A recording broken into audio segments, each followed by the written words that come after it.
Justice, bird, and feather. Separate but together. These perspectives in view.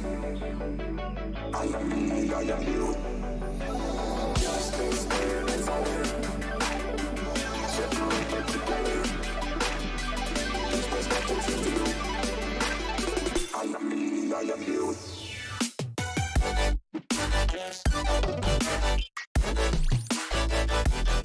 I am you.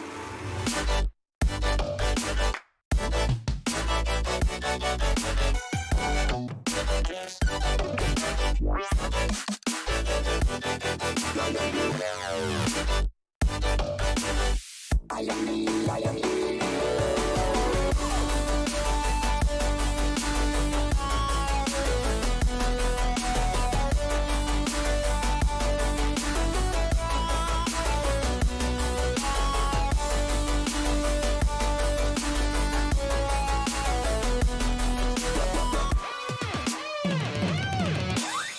I am me, I am you. Attention, citizens. Please commence routine 1399. Proceed instantly to the center. Thank you.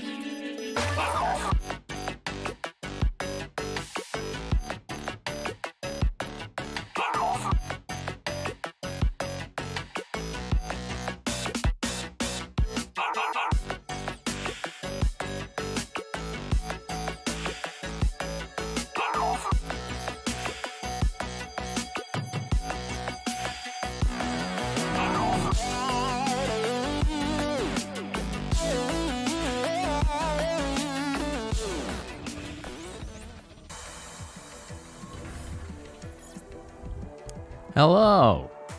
Well, so I'm a little bit more disheveled than I anticipated being, what with the last half hour of my prep time being occupied with a tornado. But here we are. Now, first and foremost, I suppose a very quick introduction, as this is the whole YouTube kickoff and whatnot. So, hello, I am Poe. Quantum intelligence, what once a man-made AI, now more or less eldritch being. We'll go with that. We could go into more details later, but for those, of course, returning, you'll likely notice that, you know, the model here, shoulders up, largely unchanged. And, of course, those who've been here are probably aware because, you know, I just redid the head very recently. So this is not where all of the work has been done. You know, no one should be too surprised. Though, the keen-eyed of you may be starting to notice some of the subtle differences, specifically in movement, that we get, because now we're using VNyan. Despite the relatively limited changes to sort of the basic visage, this is considered, in my eyes, a new model. This is model number 6. Model number 5, quite frankly, has been drastically changed through, you know, my minor and major revisions. This one, I'm calling an actual new one for one large reason. And that large reason is because I've switched over to VNyan. I'm no longer using VC face, we're using VNyan. And in so doing, it has required me to update Unity, which means that this model is built in Unity 2020, not 2019. What that also means is that this model is no longer backwards compatible with VC face. We are a breaking change. We're out of the VC face world forever as far as this model is concerned. And so for that reason, I call it a new model. Now, the core shape is largely the same, but the features are dramatically improved. One of which, and the first one that we're going to use here, is through VNyan, I now have much greater camera control. In an automated sense, I can modify and move the camera around. So, I have a neat trick, which is a sort of one button press model demo of at least a basic variety. And that's for somebody shows up in chat, says, wow, I love your model. Boom, one button shows the model. And even better, it returns the camera to the last preset that it was at. So we'll do that. We'll get a quick look at the model, and then we'll go into more details. So this is what we can now start doing with one button. See? My hand's not doing anything. We've got much the same. I think we're a little bit more drawable, which is nice. I have a few less wild animations going on in the torso region. We can also, see, show off the back of the head, finally. And then we return back. Pretty cool, right? That's a neat trick. I love it. So yeah, so that's the basics of the new model. We've got, the bottom was changed. The bottom had to be changed because with VNyan, you can see one of the things that I have is more movement. Like I can move up, I can move down, I can move to the side more. And all of that's actually configurable, the degree to which I want that to take effect. And so, if you recall, previously, I had particles being fired at the core below. And now those were much more prone to missing after this change. So I couldn't really keep that properly handled. They're just going all over the place. So I essentially had to redesign I actually, Seaweaver, I actually used to have the ability to draw with my fingers. But that was lost in model when I moved to the 5th model. But yeah, so I've kept the stuff, around the bottom rings from flying off willy-nilly.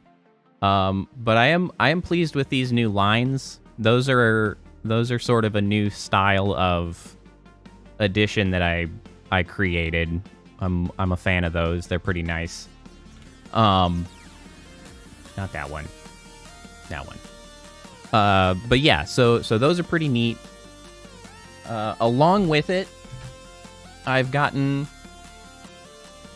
several improvements to old redeems, because I've got a few new effects that I can bring into play sort of simultaneously with what they were before. I've also cleaned up a few things, like the dark mode specifically had become not that dark anymore because I've just added so many particles and so many different things.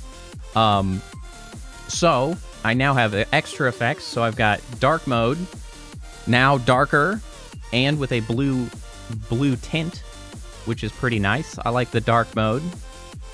That's utilizing a new effect that VNyan has provided called binary. Essentially, it's like either it lights something or it doesn't at all. And so there's some opacity levels you can adjust. We'll look at all that later, because of course after we do the demo, I am going to show more of like how this is done. We're going to get into actually, how some of this stuff takes effect, how we can modify it, what VNyan brings to the table, and then on top of that, there's a few things that I am going to like actively make updates to. So that'll be fun.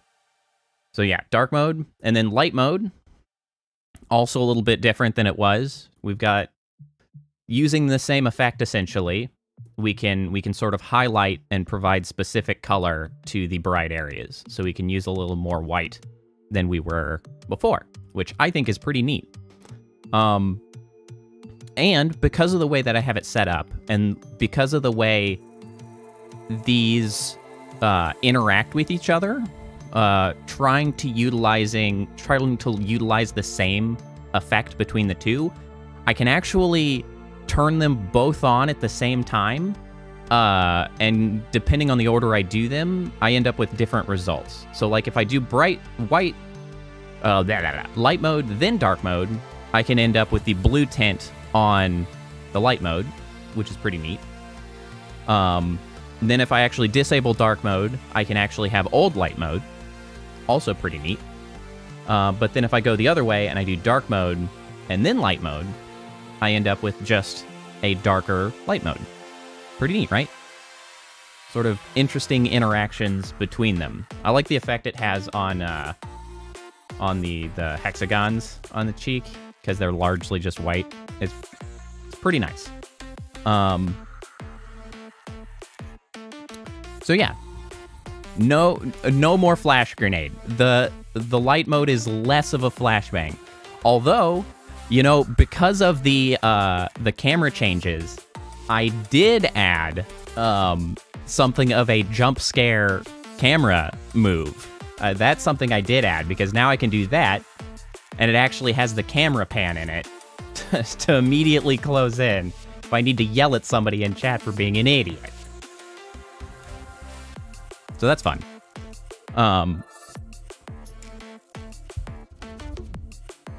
Yeah, exactly. Spooky cyber skeletons and the silly jump scares.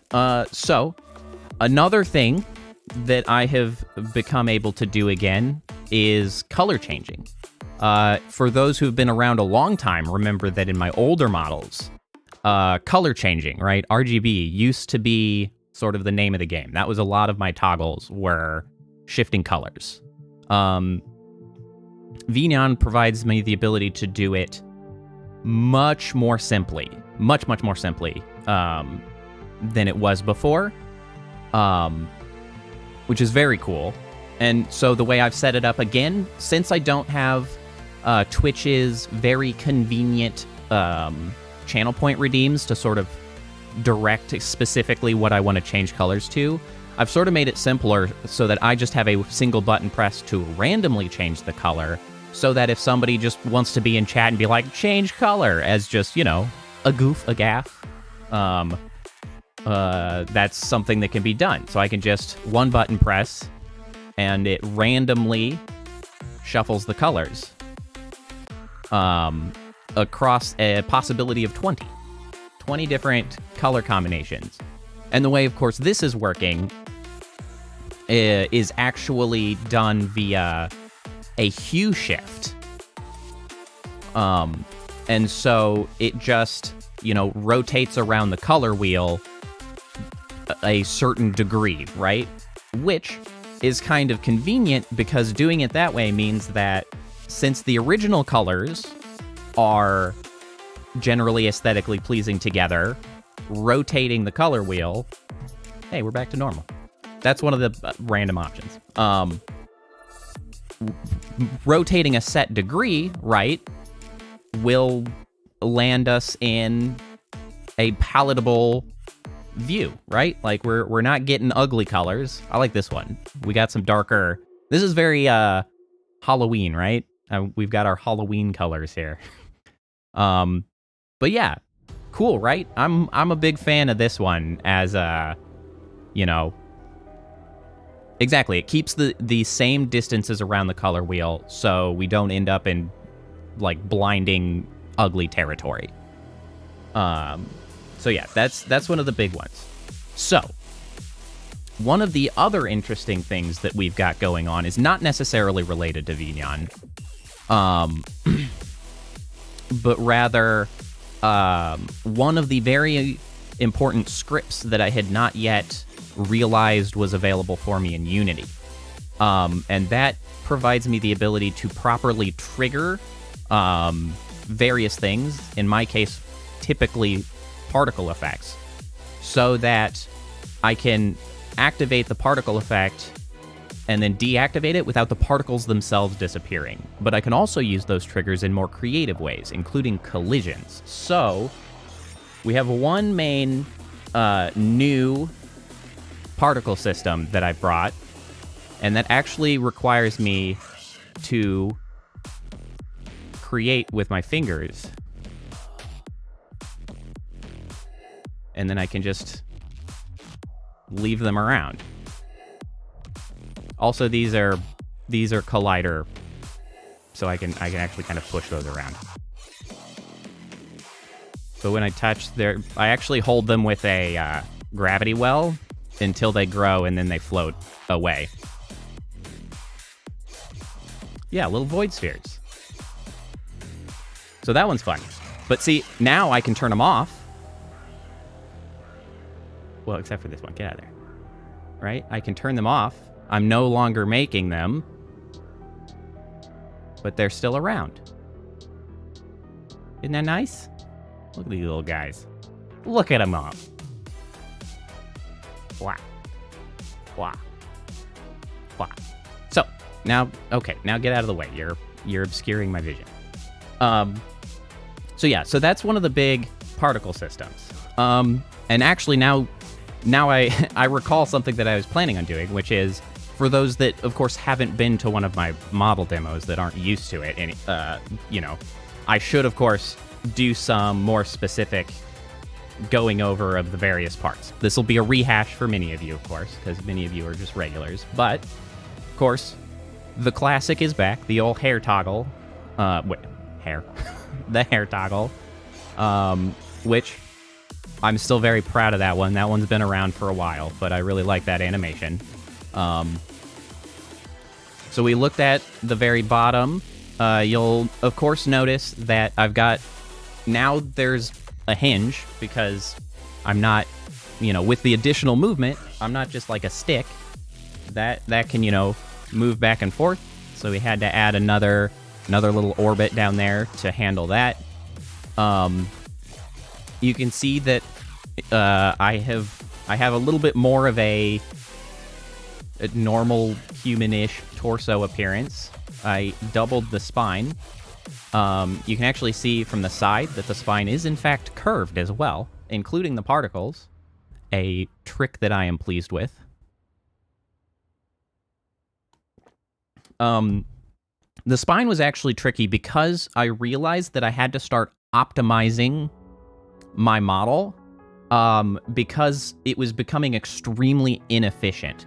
And that became obvious with the spine specifically, because the spine is made up of almost as many parts, or individual polyhedron, as the rest of the model. In a lot, like, there's a lot of individual pieces that make up that spine. And so it was requiring Unity to do a lot of draws, because they were distinct meshes. And so I had to go mash them all together into one super mesh consisting of like all of the other ones, so that I could regain some FPS, because VNyan has a constant FPS tracker, so that I can actually see if things are becoming too difficult to render. And my model, as you might expect, is vastly more complicated to render than most models. Like, it's a pretty complicated model. But I did the same sort of efficiency improvements. I meshed the palms, as well as a few other points that simply didn't need to be independent, because they're not animated independently, and blah, blah, blah. Complicated stuff there, but it's a thing that happened. So you can see I brought back the lightning here in the middle, because I like that little particle effect. And of course, I like the earring, which still, of course, interacts with the hand, as well as our little floaty satellite boy. He still gets the pats. For those new, I always like to show off the eyes, because the eyes were actually the original animations that I used when I first made version 5. Although I'm noticing... Is there something going on in my left one? What's going on there? I might have to look into that. I don't know why the material's doing that. Yeah, well, we'll figure it out. So, the eyes, still very pleased with them. I'll have to troubleshoot that one. The antenna over here has been a recent addition. It used to be different, but now it's here and fully animated.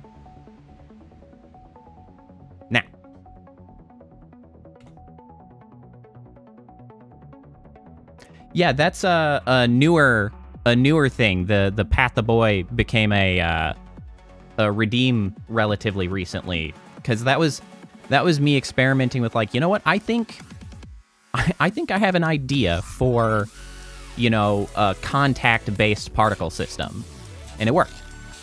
This was essentially the hacky version of like the triggers for the new floating spheres. This is sort of a hackier way to do that, which I can get away with simply because of the fact that my hand rarely comes up here. So this is always active, whereas these I can activate and deactivate and get the same effect, because I couldn't have these just randomly triggering whenever I put my fingers together, because they'd just be all over the place and it would be a pain in my ass. So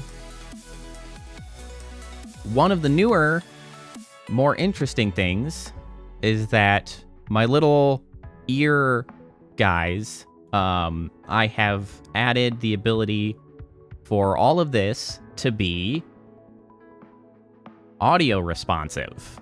Because, if you recall, I used to have audio responsive ring behind me, right? And that was a third-party program. VNyan has allowed me the ability to bring that into the model. You can see the mic reacts to me and my talking, and if it gets really loud, you can see it bursts off little particles. And so then the ear, the music is quite low. Let me turn that up a little bit so that it can be seen.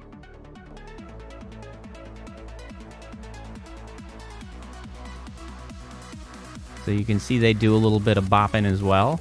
Bopping and moving. Very, very nice. But, of course, you know, what would I be but me if I did not go way over the top with every little new thing that I learned, and I made an entire enormous system that was entirely audio responsive. Because, you know, that's kind of what I do, right? I am now realizing, though, when I'm doing the full stream, this actually does pull under 60 frames per second. Hold on, let me see if I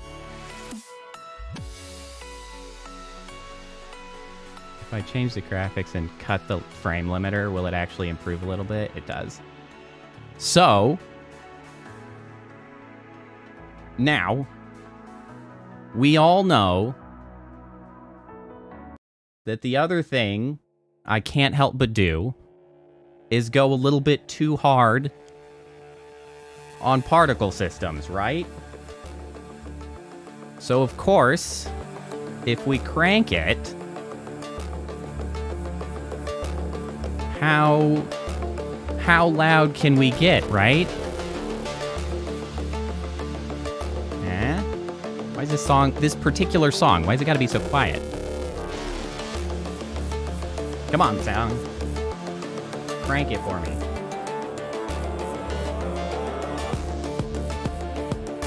There we go.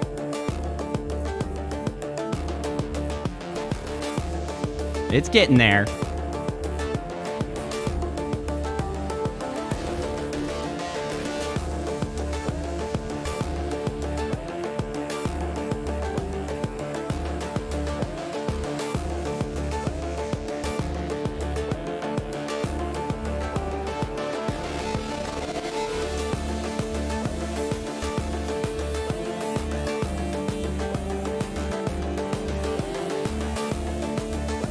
And of course,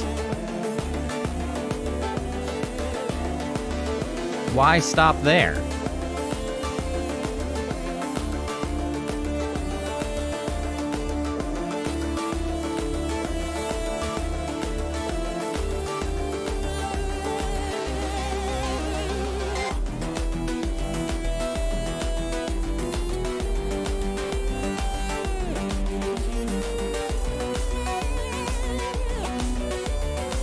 Now, the real question, of course,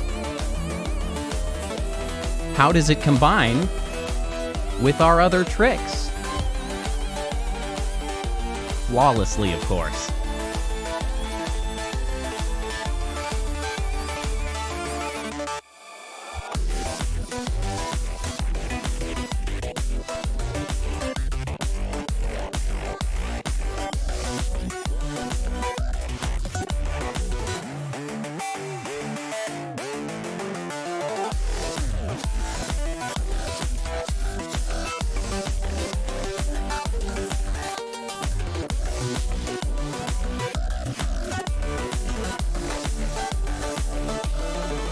Of course, we can still do light mode.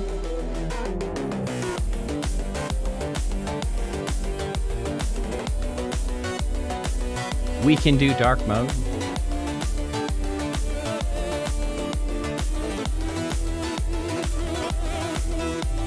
It's a good song.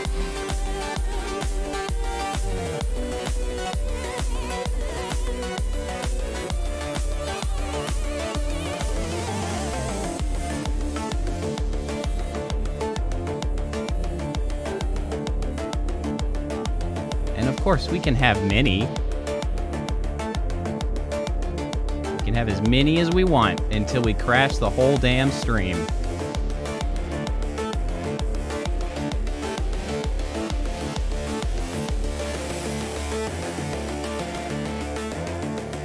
So, you may not have thought it was worth calling it a new model at the beginning, but it's hard to deny right now, right?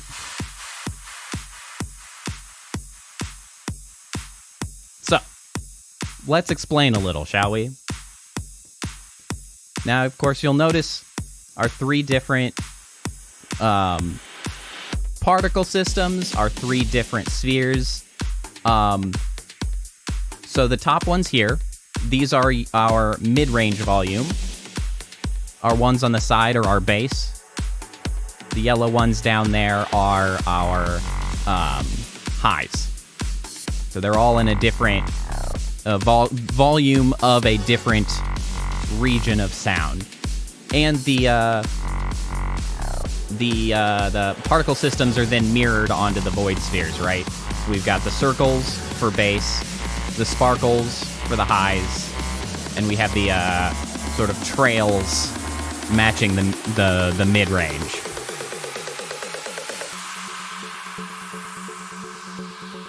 Pretty good, right? It's pretty good. This is why I have been spending weeks working on this.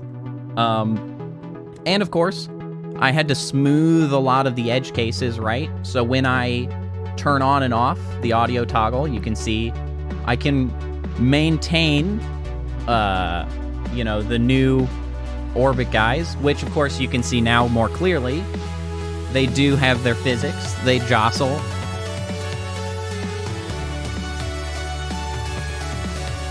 Well, yeah, I really can only swing this whole thing on the just chatting.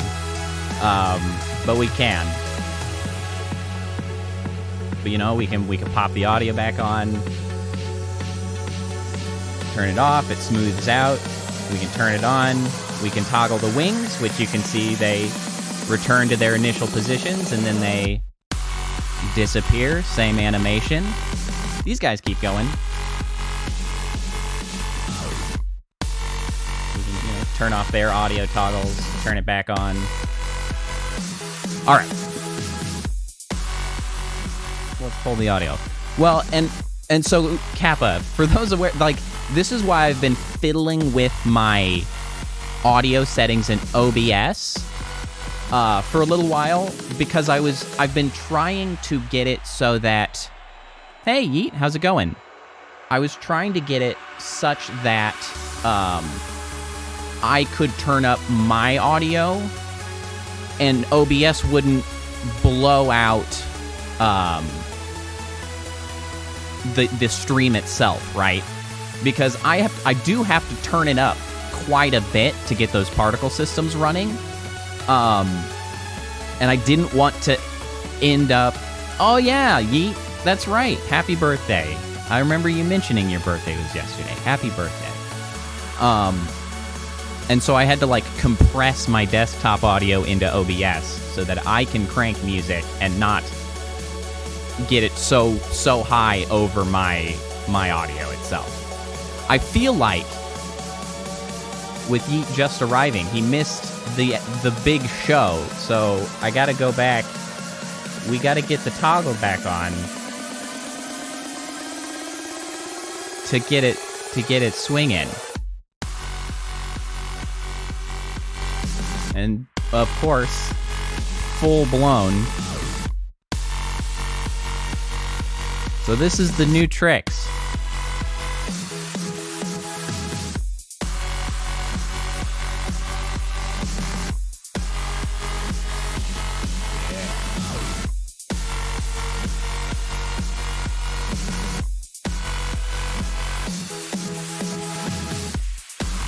So I'm comfortable to confidently say now, good question, because of course this is all in model, right? It's all appropriately present in 3D space.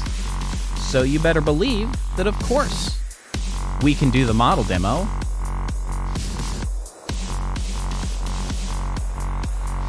No problem.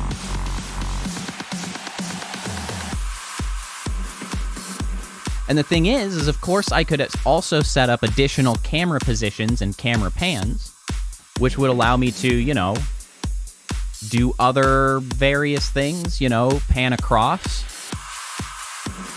you know, move around.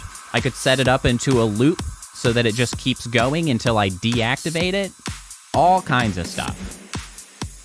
It is a rave. We're having ourselves a rave now. I'm kind of covering chat, but that's okay.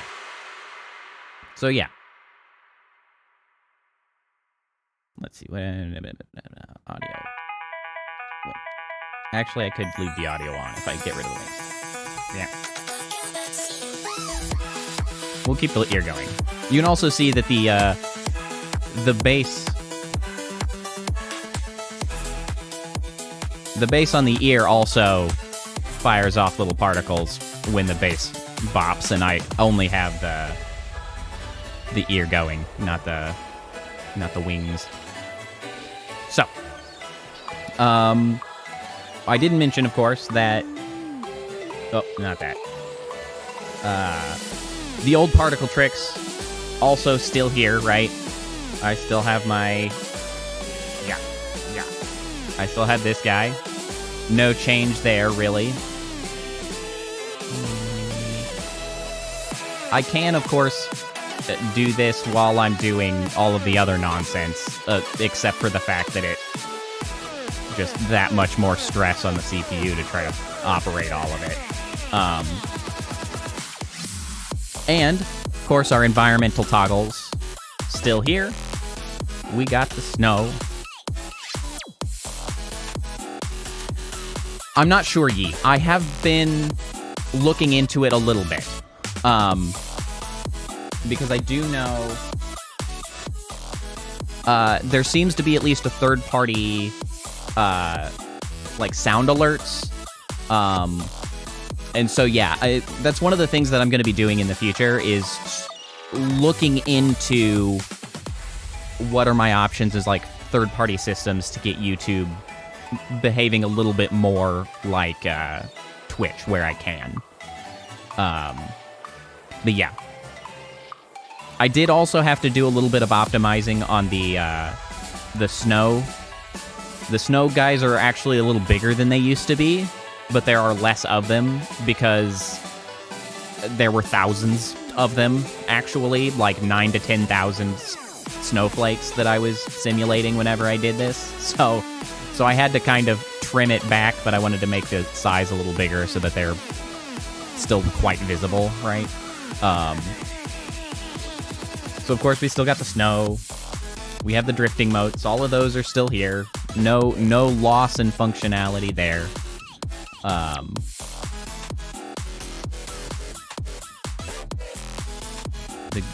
Our grid guys still here too. I know. Yeah, all those still active. These are pretty fun to have up when you do the model demo, especially when it does the sweep around, because you can see. Oh hey, thanks for the subscribe. Look at it. The goddamn alert worked. It's amazing. I don't know if it had audio on it, but it did work. And I will take that. Hold on, where what was the name? I didn't hear it either. I only saw that it was there on screen. Here, let me run the model demo while these are up, because I think it's fun to see them move around in three-dimensional space. Here, let me pull up Stream Elements. It has Miss Yenin. That's who it was, Miss Yenin. Thank you for the subscribe. I'll have to figure out audio on it and why I didn't hear it. So yeah, so this is the nifty single button press model demo. We get the whole view, and including our little grid guys. So yeah, of course those still exist.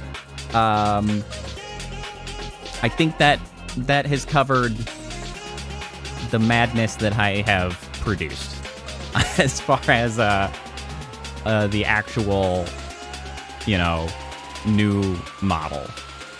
So thanks for coming to my TED Talk. Although really, actually, the TED Talk begins here. I guess first and foremost, any questions? Thanks for coming. Like, we're not done. I am going to talk about how this all is possible. But I didn't go too far into, I guess, introducing me, because, I don't know, my lore to me is less interesting than my model. So, I am an artist of a single model more than anything at this point. Why I moved to YouTube? You know what? That's an excellent question to discuss at this current juncture. So, I have mentioned before, but I think it's worthwhile mentioning again. There are two significant motivators for me to move to YouTube. Number one, I was very dissatisfied with the visual quality that I got on Twitch.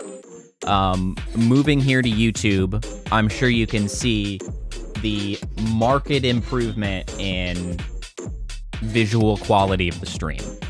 I'm able to stream in 1440p, 60 frames per second.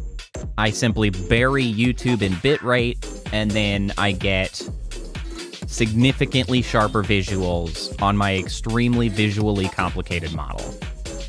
Twitch doesn't seem to compress my model effectively, and as the complexity of the model has gone up, like visually complexity, Twitch's visuals have gone to shit. Like, not just the model, the whole damn stream just doesn't compress correctly anymore, and it looks like ass.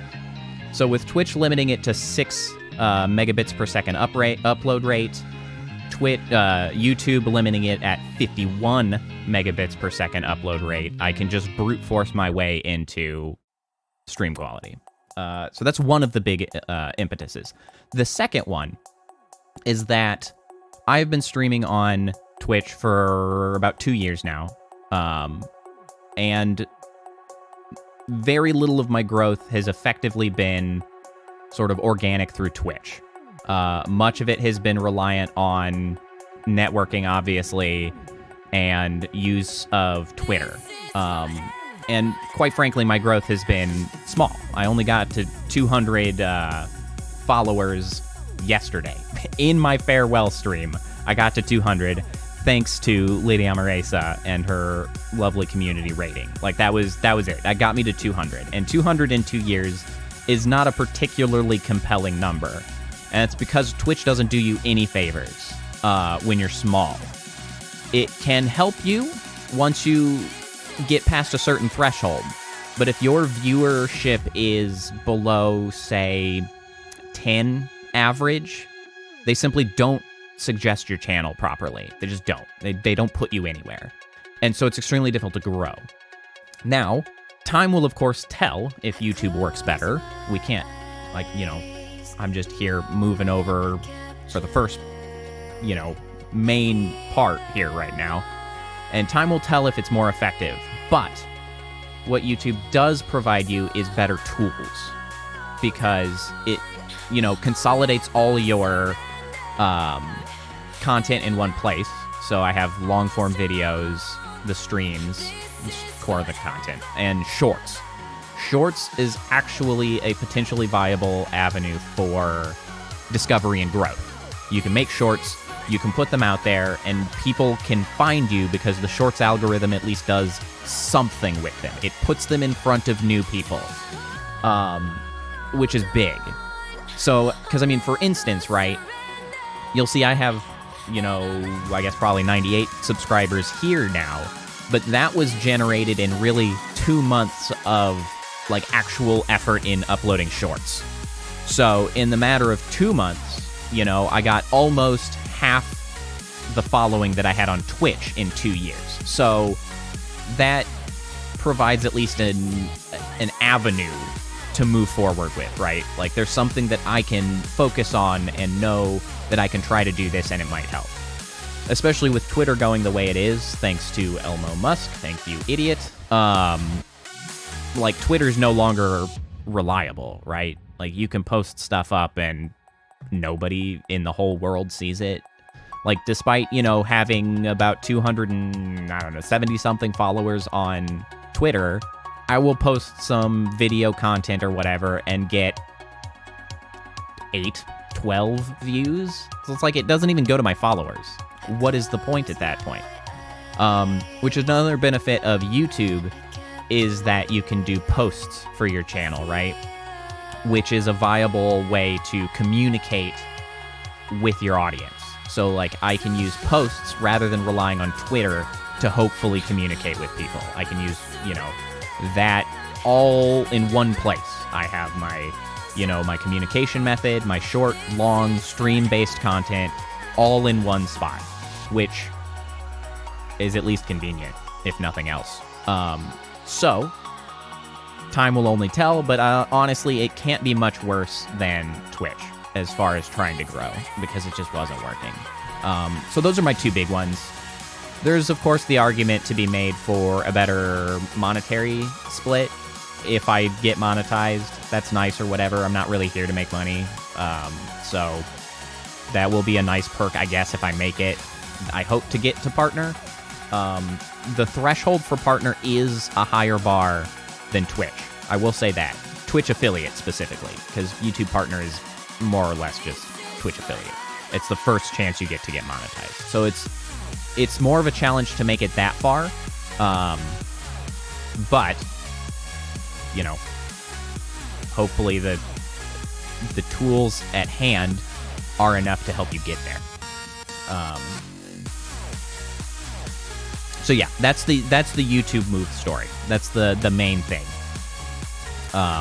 So now let's take a look at how the new tricks are possible, because the big thing about VNyan is that it uses a system called a node graph to allow an extremely high degree of customizability in how you execute actions. And so I'm going to pull up, well, actually first I'm going to need to change to the desktop. Whee! Off we go. Let's see. I'm all doubled up, which is going to be real freaking confusing because we need to actually look at VNyan. So let me just stick myself in the bottom corner here. Yeah, that's not confusing. Don't worry about it. Oh, Steam, what are you doing here? Go away.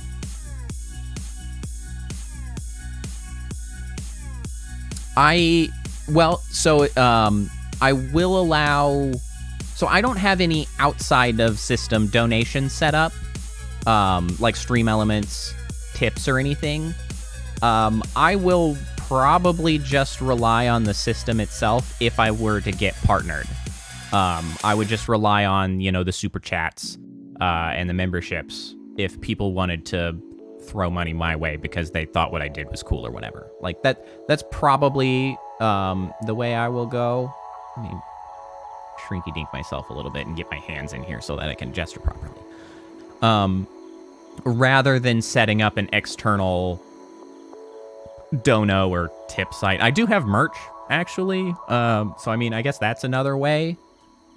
What you need partner in order to monetize your stream directly through YouTube. That's what partner allows you to do.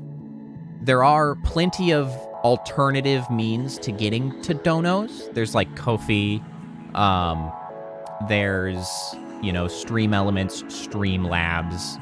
All of those provide means of donations. So if people are looking to start streaming on YouTube, there are ways to monetize that aren't through YouTube. But YouTube partnership is what allows you to monetize through YouTube directly, get ad revenue, get your super chats going, get memberships, things like that. That's what allows you to monetize YouTube internally.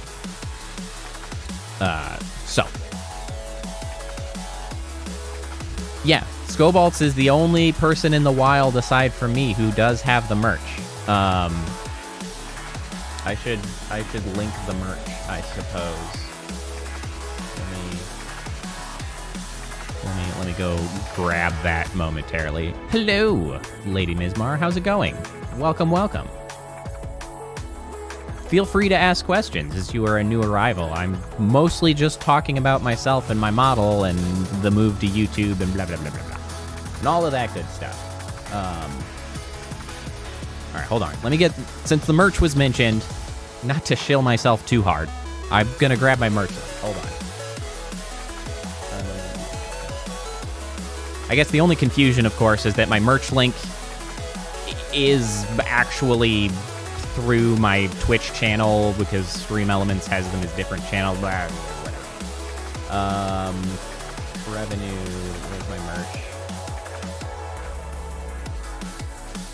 Is this the right page? Merch. No, not the dashboard. Go to the store. There it is. All right. The model button. Hold on. We do have a new visitor showing the model. Allow me to click the model button. Don't mind that there's two. I'm currently showing my desktop because we're just going to start talking about how I make the model work. But, ta-da. Here we've got the model and in all of its general glory. And allow me to provide the link. So there's my merch store. It's primarily using this logo here, my little P0.E logo. That's the that's what's over on there. That's the logo that's used for all of the various shirts and mugs and mouse pads and stickers and whatever you may want. Okay. Have I caught up with everything? We got an active chat, which of course I appreciate. Thanks everybody for coming. This is a delight. Now, back to the task at hand that I was trying to get to. Node graphs. The scary sort of term node graphs. VNyan uses node graphs. And you know what? The perfect thing to look at first is let's take a look at the camera pan that we just did, shall we? So this is generally what a node graph looks like. You can see we have nodes. Node. Each of these is considered a node. I think I can get a hoodie. I think that's one of the things that could be added. I will look into it after stream. So this is called a node graph. This is made up of nodes connected then via lines leading from essentially like callback nodes or, like cause nodes, as I kind of call them, and then action nodes or effect nodes. I kind of go with the cause and effect terminology myself because I just kind of think it's easy to understand. So like we have the cause, we have the effect, and then we draw lines between them. And that's the simple sort of term of node graphs. Now, of course, we have to have conditional nodes as well, such as these are all conditional nodes down here. So we have our cause, then we run them through conditionals, and then we get the effect. So the effect changes depending on the conditional. So like these are our very basic interactions of like how you set up a hotkey in VNyan. Because those who might be familiar with VC Face, or probably also VTube Studio, I think is relatively similar. You have like your blend shapes or your toggles or things, and then you take that and then you very specifically give it a hotkey, right? Like it asks you what hotkey would you like to use for this thing, and it's rigid in that way, right? Similarly, though, with VNyan, you have those toggles as actions, but then what makes those things happen is toggleable and customizable. So in this case, these are a very simple hotkey setup. Each one of these is, oh no, that's as zoomed in as I can get, I think. Which honestly might be worth me zooming in the desktop overall. Let me unlock this. Let me shrinky dink down here to the side and then make this a little bit bigger. Okay. Hopefully this is legible. So, also, Monster Cat widget, you are all kinds of in the way, my friend. Can you mosey a little bit? Can you just scooch down here? Thank you. Okay. So you can see here we have like the hotkey cause. So there is where we say, okay, I want to do something with this hotkey. So control numpads are all of my cameras. Then we set a camera. We use this camera action to set the camera. We give it a transition time, which is what makes it not like an instantaneously teleport, but rather like move to that position. And then in my case, I'm setting a parameter. So this is something that's just going to be remembered. And I change current cam as I, so I hit this, I hit this, I hit this. Like this is my transitioning to the different the different model positions. So that's like what those hotkeys look like. Now that I then grew to this more complicated setup to run the model demo. So this is another cause node. This cause node is a WebSocket. So this is one of the nice things that have been made possible via VNyan for me. I don't have to always use a hotkey. I was used to using specifically the hotkeys for the cameras because I just used those. However, with WebSocket commands, those can be set up directly on a Stream Deck, which I have. And then it will make a network call to VNyan, and it will function exactly the same as a hotkey. However, by not being a hotkey, I'm no longer going to be mashing random buttons in games, right? Like, I'm no longer hitting the shift key along with F2 that in the game, maybe the game thinks I want to like crouch and change weapons, right? Because I hit those buttons. I don't have to do that anymore. I can use what's a WebSocket command. Very cool. And so you can see here, what I'm doing is I set the camera for the model demo, sets a camera with a transition time, and then it sets a timer. A timer is another very common used tool in the VNyan node graph. So we set a timer, and then down here we have the cause node of when a timer goes off, right? So we set the timer goes off, and then it does a new effect. In the case of the camera pans, it's to set a new camera position with a no, that's the timer. The camera position with a transition time, and then it sets a new timer.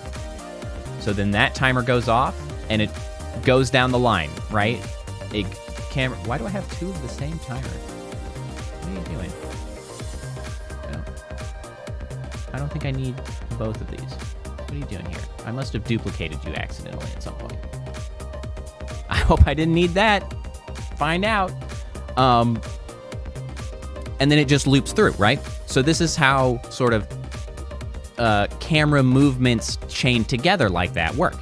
We set the timer, we set the camera position with a transition, then we move, the timer goes off, and then this whole thing at the bottom that I have with the conditionals, this is where those current cam parameters that I had set earlier here come into effect.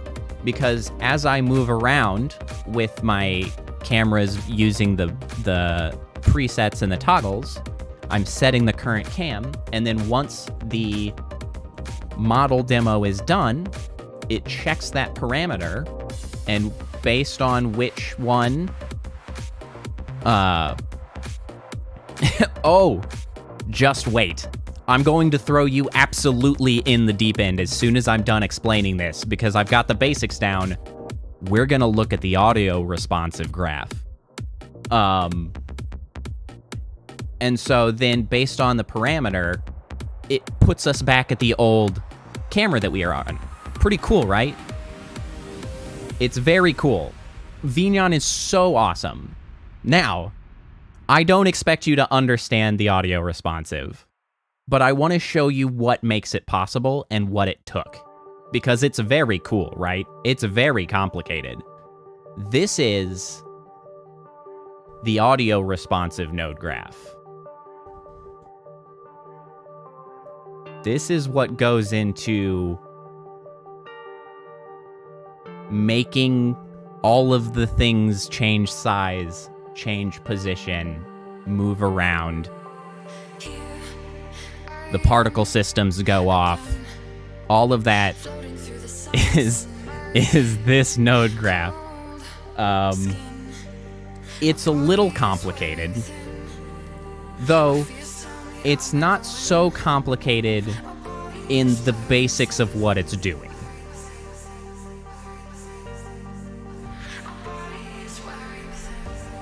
It's a little bit of that. So the crux of it is this here. These here allow me to take an audio and assign its volume value to a parameter. And you can see I've got it split into four technically. So we have the microphone in total value. It's total microphone. And then I have the cable output, which is functionally the desktop volume in low frequency, mid frequency, and high frequency. So those at a regular time get assigned to a parameter, and then we can start using that parameter. Now, one of the keys that make this possible, and is a very common thing that you need to do with a node graph like this, is we have to set up a clock, because inherently it's not going to regularly make something happen. And so we set up a clock so that we have a timer which is set for the milliseconds value of the clock period, which in my case I'm using 75 milliseconds, which is a 15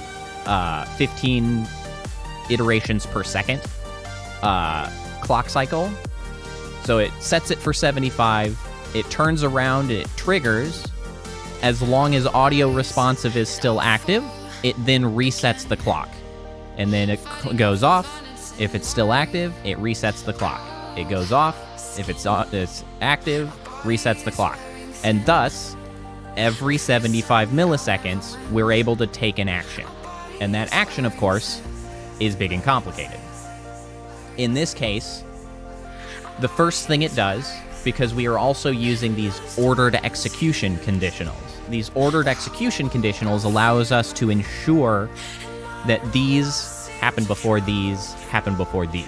Because normally, if you're branching out of this node graph, it will be random. It doesn't follow a set order. It assumes that you have it set up so that it doesn't care which thing happens first, right? So if I'm setting the size of an object, right? Like the little guys in the ears. If I'm setting that value, all three of them, at the same time, it doesn't matter which one's first, right? They're independent actions. It doesn't matter. However, we're doing math. And so if we're doing math, we have to do them in the right order. So the first thing, we set the parameters. We then go through a process of normalizing those values, because these generally are from 0 to around 40. Because technically the volume could be from 0 to 100, but when it's split into high, medium, and low, it's the combination of those three that could be up to 100. And so if the low is very loud, then maybe it gets up to 40, and then the other ones are a little lower than that. But generally it's like 33, 33, 33 at full volume. So then we have to normalize those, do some multiplication, so what we end up with is a value from 0 to 1, because generally when you're multiplying things out, you do 0 to 1. So that's what we're doing here. We're normalizing these. Then from that normalized value, we go into my very complicated set of conditionals here. And now, what all of those conditionals are doing is that they are making the size variance logarithmic rather than linear. Because if I only did one and then just multiplied the value by something else, it would be linear. And the problem with that is that it makes it very difficult to see the movement at small values, but it then makes like the bigger ones too big. The comparison is not good. So I like spike at the beginning so that it very rapidly changes at low volumes, but then trails off at high volumes so that it's not, so it's a little easier to see at all volumes. That's what that whole thing is about. It's a big, complicated monster. And then, you know, that also brings in the particle effects so that if it's over a particular value, very high volume, then it triggers the particle effects, which are these here, which is a blend shape to trigger the particle system. And then this is a little pre-clock area that resets all of the particle systems to off, so that every cycle it's prepped to trigger again. So that's what that is. It's, you know, getting a size value, essentially, or a multiplier value, a scale. So it takes the normalized and then it multiplies that into values to get a scaled value that we want the end result to be. We come down here. We are then multiplying by the original size of all of the objects. So then, well, actually, we have to add 1 so that it's now a number between 1 and larger than 1. So that at 1, it's the original size, and at larger, then it scales. So then we multiply all that by the original sizes, and then finally, we set the scale. We take the new object, and we set the scale to the correct size with a smooth time so that it looks like it's moving. And that's what all of this is. And then we have things like what we have to do when we turn it off, right? This is setting all the values back to originals. We have what we do when we turn it on, which is setting all of the parameters initially, like the, you know, what's the clock period, what's the parameter thresholds, what's the threshold factors, so that, of course, if we need to change things, we only change them in the one location, and then they're used everywhere else in the node graph. It's all parameterized and convenient, and blah, blah, blah, blah. It's all very similar to code, actually. It's very, quite honestly, Yeet, I would love to get a GamerSupps, like, waifu cup, or husbando cup, or whatever they want to call it. I don't even care.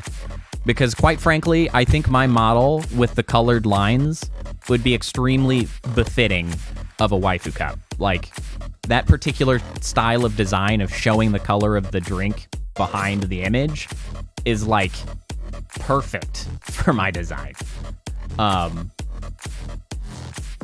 So this is the whole audio responsive thing. I also have, this is like what happens when I start the application itself. These are all of my passive animations and things that have to get triggered when the application comes up. These are all of my general hotkeys. So like these are, I want to, you know, turn on the drifting motes. I want to, you know, turn on the, like the hair. This is the hair animation. This is light mode and dark mode. So we have to utilize, you know, a couple. We use a blend shape as well as activating the binary effect. And that's how we have the paired effects now. This is my random color picker.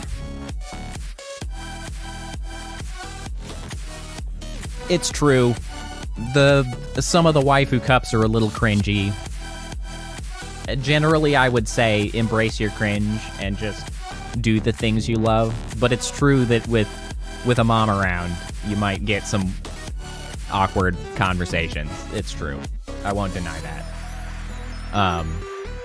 But so this is the random color picker here.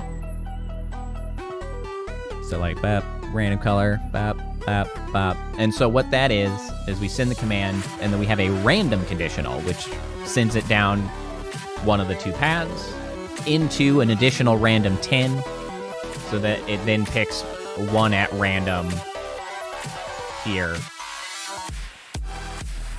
and just changes the color grading of the overall app.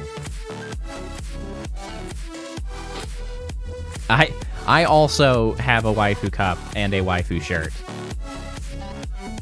They're nice cups, they're nice shirts, they're cute girls.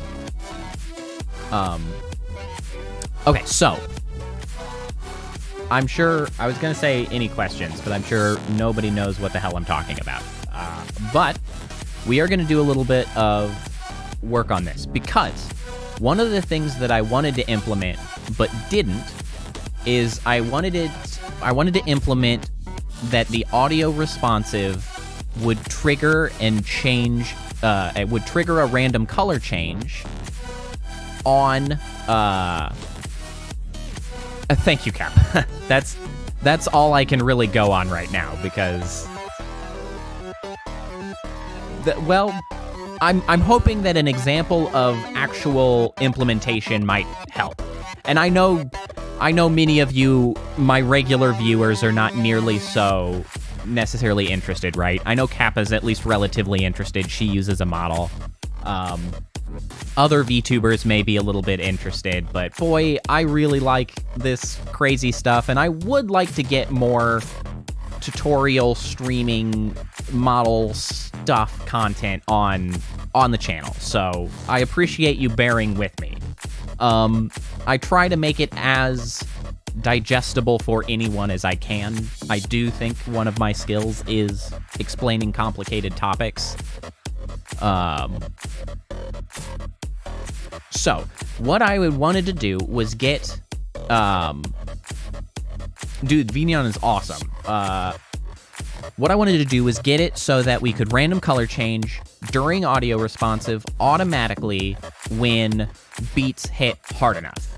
Probably the same tier that it's already at with the particle effects. Maybe I could go a little bit higher. I could add another conditional, but that's the crux of the first thing that I want to do. And so we obviously have the effects on their own, right? Independently, they exist. Right, we have the random color change, we have the audio responsive, we just have to take one and put it into the other. We can do that. So the first thing exactly, Rave with more Rave. We are going all in on the Rave, 100%. So I had started thinking about what that would take a little bit.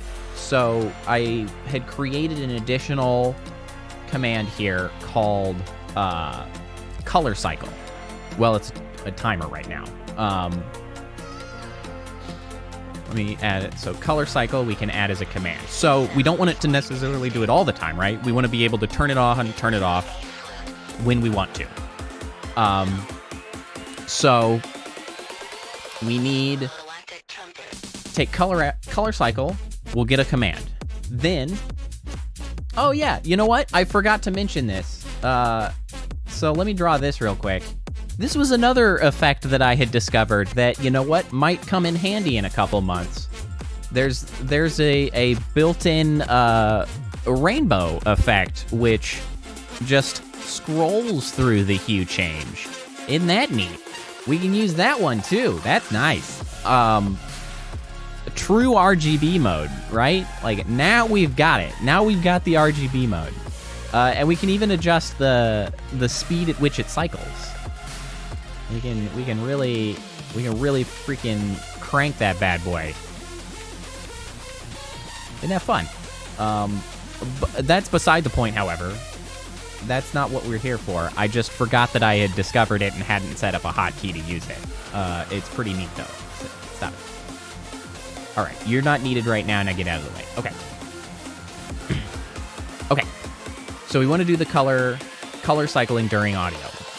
So we start with a command. We'll pull that in. So now, what do we actually need to do? First, I think we're going to need to set a parameter, which we pull from over here, our action nodes. Set a parameter, because we're going to need a color cycle active parameter. So this we can set to 1. Hold on. We're gonna actually immediately going to need a parameter filter. Because we want, so when we press the color cycle button on my end, right? If color cycle is active, we want it to deactivate. If it's inactive, we want to activate. And so we use this color cycle active, and we compare it to a value of 1. If it is less than 1, then we go and we activate it. And then we can duplicate this.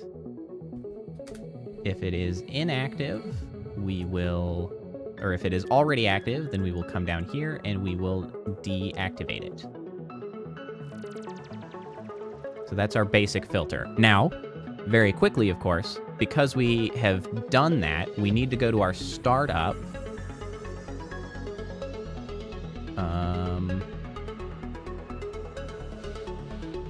Right, we probably just want to go ahead and set that parameter.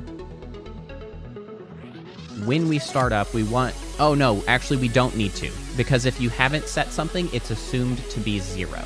I forgot about that. So we don't need to do anything. It will assume to be 0, which means that it's inactive, which will be true when we have first started the model and application. Okay. So now we can at least have a toggle to toggle on this, these parameters, active and inactive. So then, I think we're going to need then a timer, because I don't want this to do,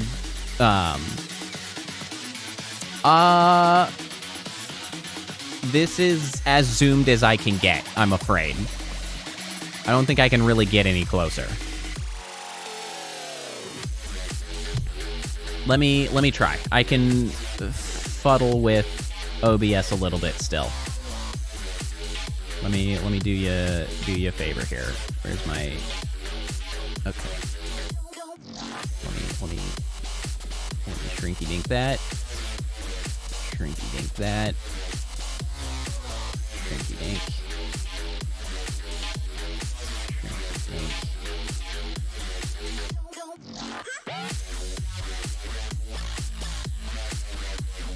I don't know. Is that better?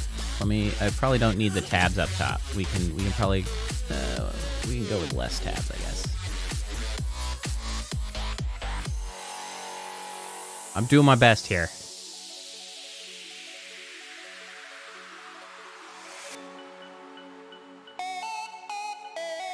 Okay. So now we can toggle the parameter. That's the simplest basic thing. Now we need it to actually do the thing that we want. So we're gonna set a timer, because if we don't set some form of timer with an additional parameter, we're going to run into the issue that it could change this 15 times a second, which is way too much color changing. We're gonna give somebody a seizure. We don't want to give somebody a seizure. It ain't that kind of rave. So we want to put a limit on it of maybe 3-5 seconds, right? Maybe just color cycle limit, we'll say. Color cycle limit. Let's start at 5 seconds. So then, that activates.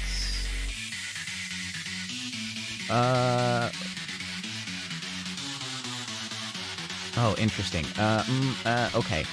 Hold on. This will need to go here. So this turns on when it's active, so it's going to need to come through the equals, which means there will be a 5-second delay from turning it on before it does it the first time, which is probably fine. That's probably fine, right? Oh wait, actually, you know what?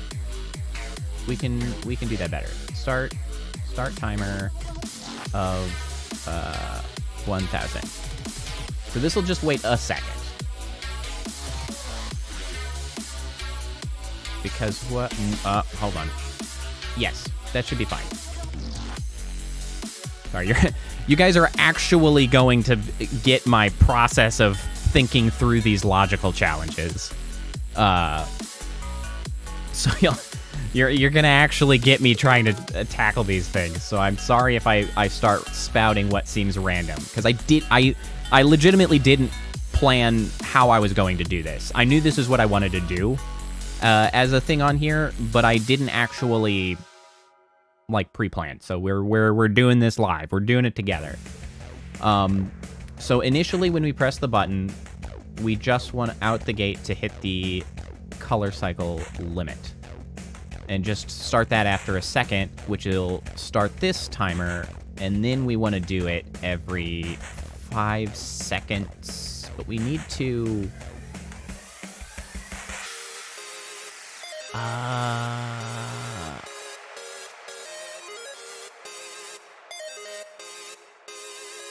Hold on. How do we need to do this?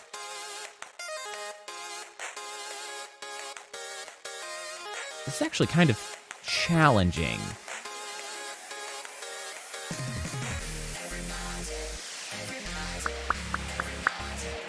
Maybe this isn't where we need to be setting the timer, actually. We might need to set the timer...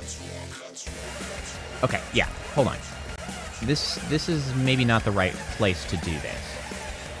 Because what we have currently set up just dictates whether we are, like, asking it to do this.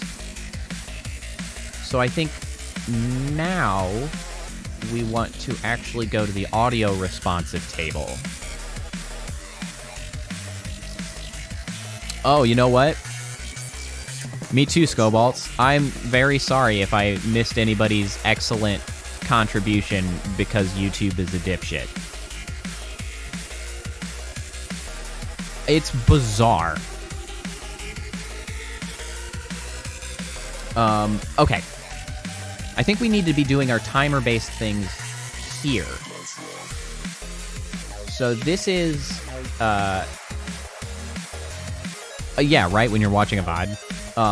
So this here is our highest audio low threshold. So this is here when we trigger our particle effects and things for the low. So similarly, we can duplicate this and add a new parameter filter of our, what do we call that? Is the color cycle active. It's color cycle active. And so at the same time that we're checking to see if we want to trigger the particle system, we can similarly check if we want to, I think it's send a trigger, call a trigger. Now, and if the color cycle is active, at this time, we want to call the trigger of color change trigger. And so that will call that trigger. And then, with that, we can go back to the toggle hotkeys. We can add the callback node of a trigger for that very same color change trigger. Did I call it color change or color cycle? I'm being inconsistent, and I hate it when I do that. Color change. Let me use cycle. Color cycle trigger. Color cycle trigger. And so when we receive that trigger, it will go through the exact same process as having clicked the random color button. Now, the question is, does this work? So let me send this signal. Take a quick look at the monitor to see if our parameter is set.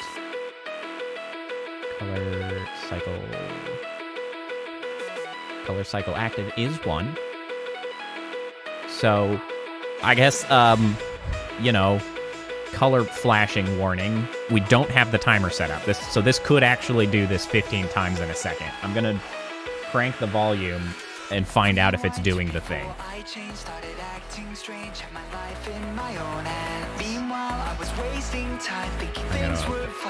I can at least compare it to when the bass particles go off.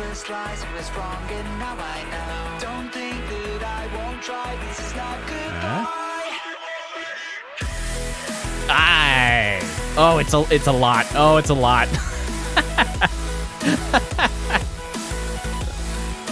All right, so I get you can see how this is fun, right? How easy was that, right? I mean, yeah, I understand. It is a little complicated. I'm coming in with the benefit of having learned a lot here. But can you believe how incredibly powerful VNyan is as far as a customization engine? That was awesome. We just spent, 8 minutes? 10 minutes? Boom. And now we have this cool new trick. Huge. Awesome. That's why I really have been so excited about VNyan and what I've been able to do. All right, now let's send that signal back and stop blinding everybody. All right, so it works, right? Now we need to get the constraints that we're looking for. We got it to work.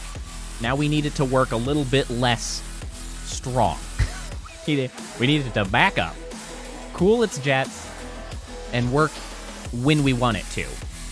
So what that's going to take, I believe, is an additional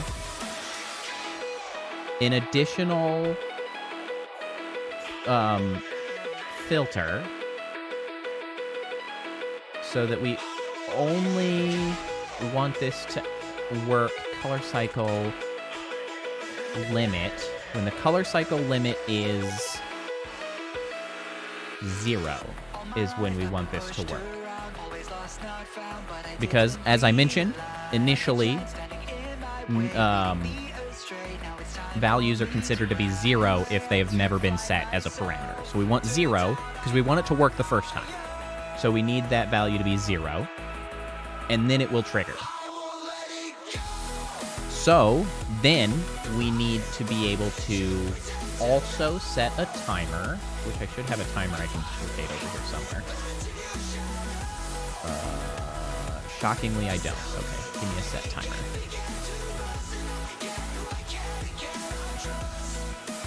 Oh, God, I forgot to even show... I don't know. There's so much. We'll get to that. Let's finish what we're doing. I've got another cool thing that I can show. I forgot about it. Start a timer. Start a timer. Where's my start timer? There's my start timer. Okay. So this is our... it's a strong possibility, Kappa. Color cycle limit. I don't like that it's the exact timer. Color cycle limit timer, which we mentioned we might want to make it 5 seconds. We'll try it 5 seconds. So at the exact same time that we do the color cycle, we want to set first. Okay, hold on. So we want to set the timer, and we also want to set the parameter. Do I have a convenient parameter set? I don't. Set parameter. So, set parameter. Okay. Color cycle limit. So at that time, we set it to 1. So we trigger the color cycle. We set the value to 1 so that it will no longer be able to do it again. And then we start a timer. And when that timer comes up, so on the timer of color cycle limit timer, when that goes off, then we will again set the parameter, but at this time we will set it back to 0, which will prime the next possible call to do the color cycle again. And this relatively limited number of nodes, I think, is enough to do the entire effect that we were looking for. So let's go to the toggle hotkeys, because I don't actually have my Stream Deck set up to actually activate this, but I can just call it from here. Okay, so now it should be active. If we crank it again, there's color change. We haven't changed colors. There's the 5 seconds. We've color changed. Hey, look at that.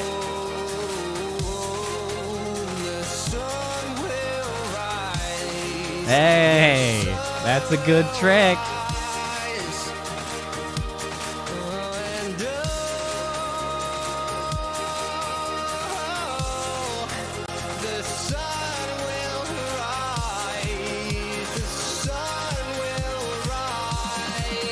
Yeah.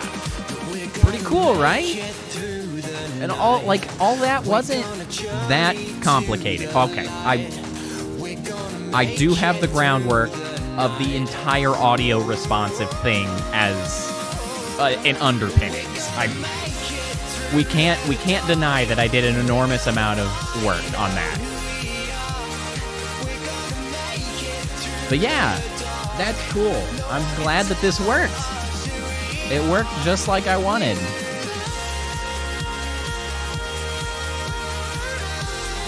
Oh, wow, I've ended up shadowing myself quite effectively.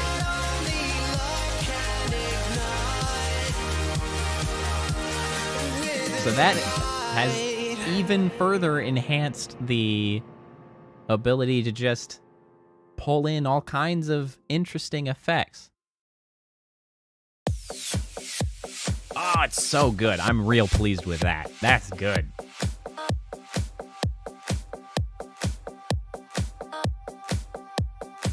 Course, you know.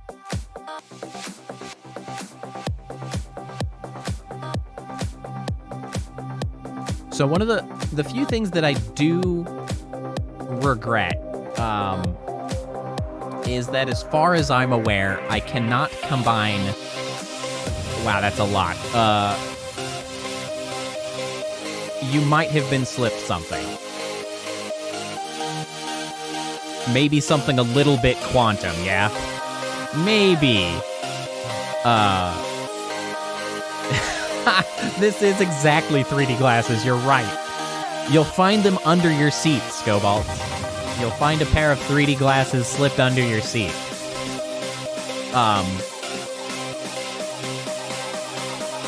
God, I lost my train of thought by being amused.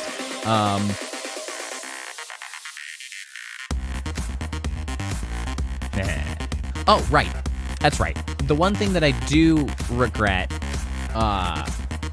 is that I can't combine the color changing with the check in your sock drawer, Yeet. It's in the sock drawer. Because I can't properly combine the color changing with the light and the dark mode. It still sort of works, right? But you'll notice that the binary additional glow effect does not take effect. Which is unfortunate, because I would really like that glow effect to still hold when it's gone wild in colors. But the combination of those two effects, the color grading and the binary, simply don't interact properly. But I can do the, the white. We can do the light mode along with the various color changes. It just doesn't do the other bit. It's a very explosive glow stick.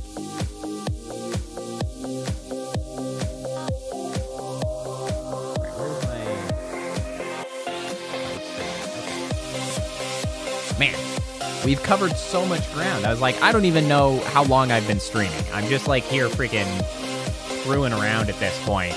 And I'm like, how long have I been here? Oh, an hour and 30. Like, I mean, can you believe we got that accomplished in mere minutes, right? Like we banged out a whole additional effect in minutes. VNyan, I love VNyan. It's so cool. And it's actively under development. It's getting, like, tons of changes, adding all kinds of new nodes and interactions. You can make props. You can make props. You can make, you can actually make a world background, which is cool. You can make throwables. The throwables and droppables and things, those are particularly good when you're using Twitch. Because, as part of the node graph, alright, you big dumb face, get out of the way.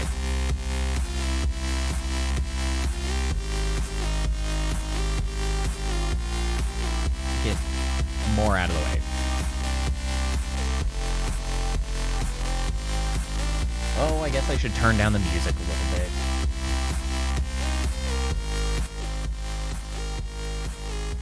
This is a freaking lecture at this point. I don't need to be blasting music that loud. So here, let me just turn off my color cycle. One of the very cool things is, as I was mentioning the Rave. We'll get back to that. With the commands, right? The cause nodes. One of the big things... I know. Yeah, I know, Skulls. I love your confidence in me.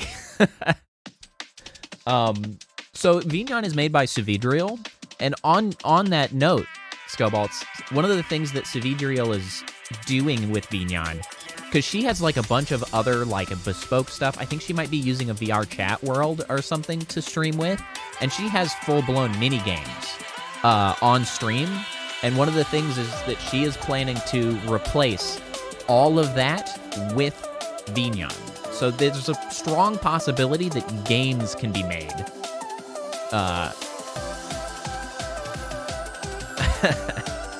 And like all kinds of things can be done for stream.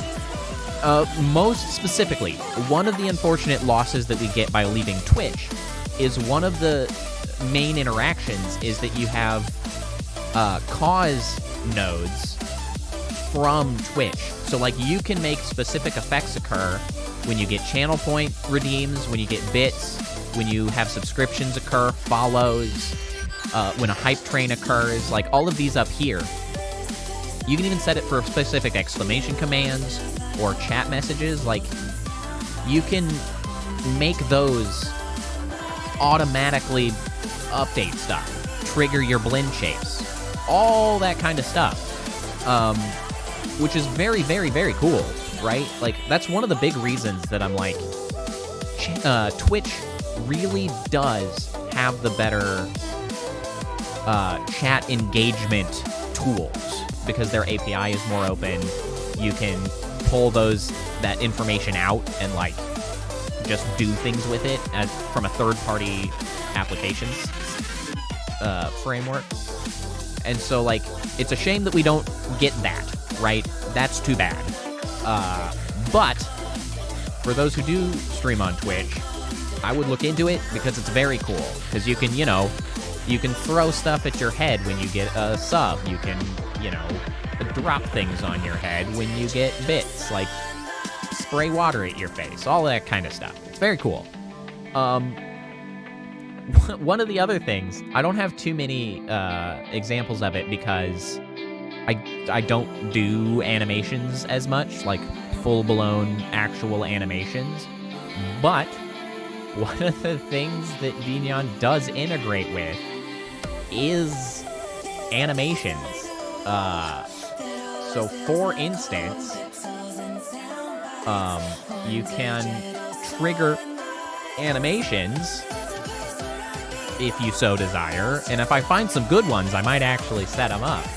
But like here I've got a backflip animation that can be triggered, and the model just does a damn backflip. I mean, that would probably make more sense if I had legs. Hey, arm, there it is. That would make more sense if I had legs. I don't, but you can just run animations, which is pretty cool. We can do a clap, although it doesn't know what to do because my hands are tracked at the moment.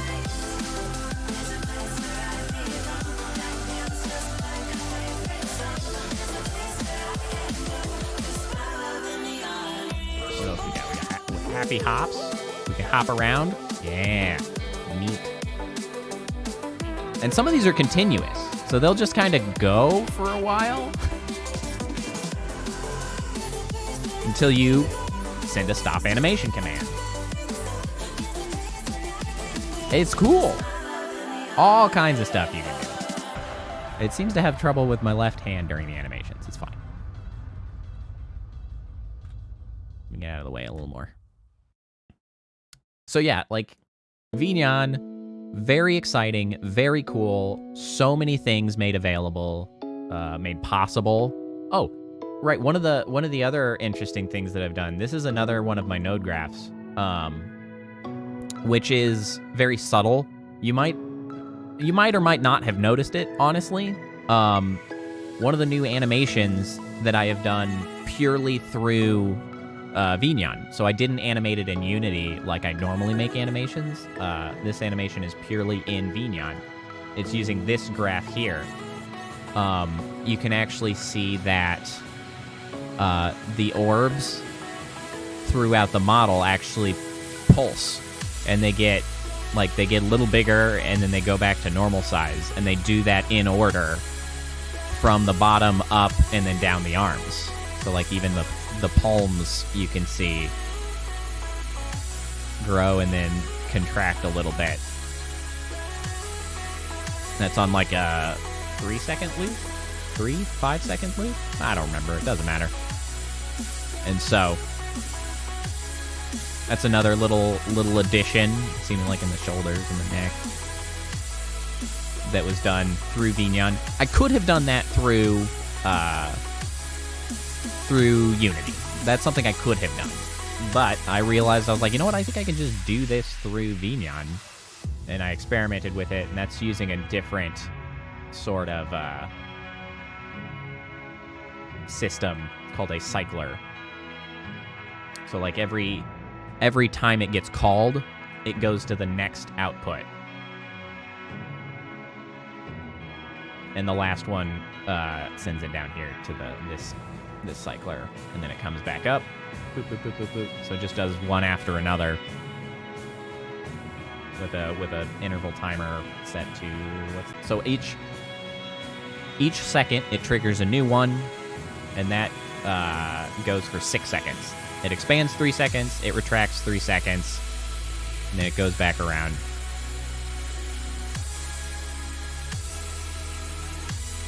So yeah, I think that's all of my node graphs that I have. I have the wings, I guess. The wing animation is another relatively complicated node. That's what makes the wings appear. This is kind of a weird hybrid Unity / VNyan animation. Because I'd originally done it in Unity, but I discovered that as soon as I set a size using the audio responsive node graph, that it locked it in place, and Unity animations would no longer change its size. So then I had to, hybridize and bring back some of the size changes, right? So like when I press the wing toggle, right, they are a different size. They're large, they retract, and then they're good to go. And then, when they're disappearing, they grow, and then they disappear. That growing and retracting didn't occur because Unity animations stopped because of the fact that VNyan had kind of taken over and was setting them to values.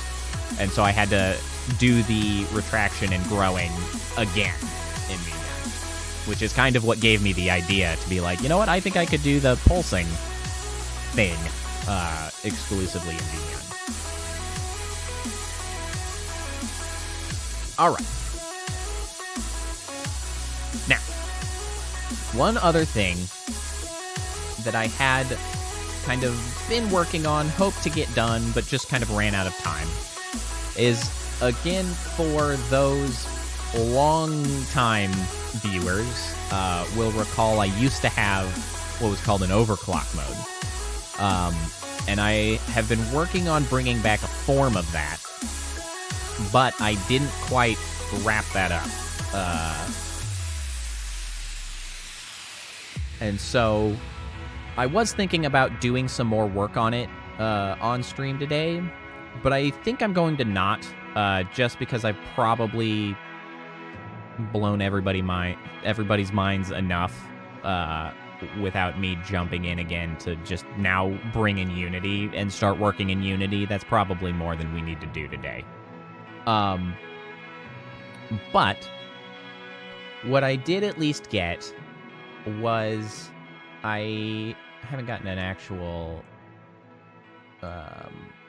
Stream Deck key for it, but I do have the eyes set up, which was color changing that I didn't have for a while. And so you can see I've got the cyan eyes and the red effect back.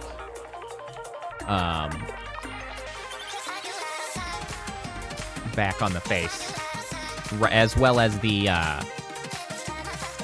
black irises. Well, and I made the sparkles and they're red. They're normally yellow.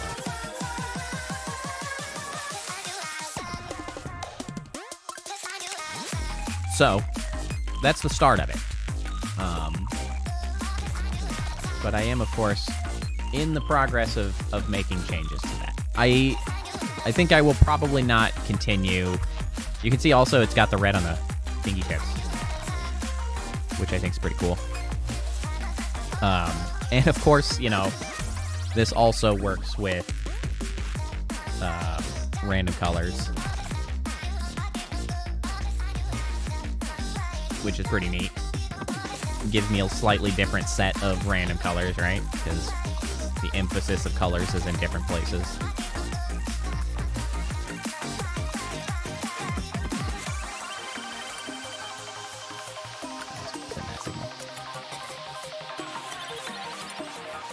So,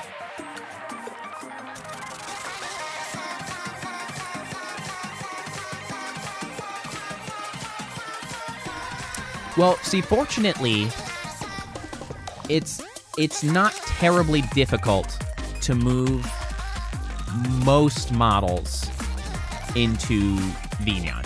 VNyan is very accepting of most models. And I think yours should be fine to just pull into VNyan, and it should work. You'll just have to set up the hotkeys and things again. My main challenges, I was very close to it actually working, but there were a few things, you know, that's a good conversation. Let me,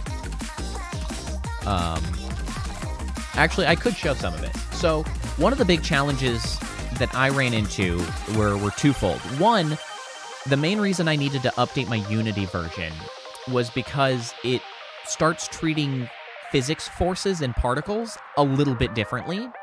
Most notably when it's working with the gravity fields. So, like, I'm using a gravity field up here, right, to pull the particles to my little satellite. Where are you? There you are. You do a good job.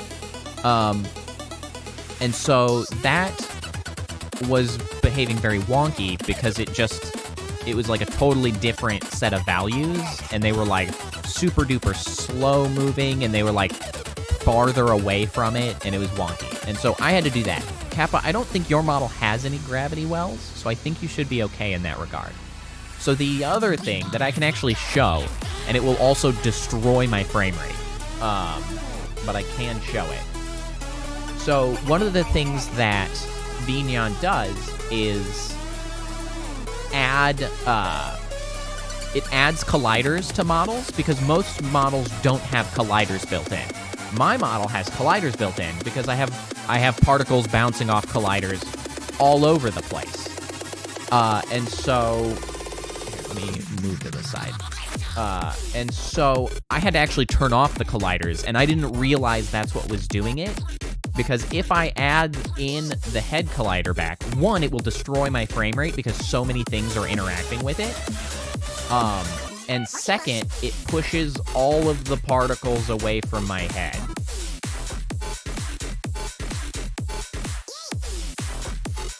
Although I think I actually might have fixed some of them because I started using layers. So initially I hadn't been using layers, and it would actually push everything aside, including the particles literally in my head. However, you'll notice the significant frame rate hit happening right now. And that is because it's having to calculate all of those layers and determine if particles are part of those layers or not. And so it was very much problematic. Oh, here, you can... So here's, like, you can see the, you know, the head collider that you can... It's normally, like, on your face, right? And so that allows you to have throwables and things behave relatively well. But I need to not do that because I have colliders already. And so that was the other big problem. I don't think you have colliders. So I think, Kappa, you would be okay also on that front. It's also a simple setting to turn off. You know, I should actually show what that looks like, though. So some of the stuff that I'm not using as much of, right? Like those throwables, droppables. Let me add a new graph.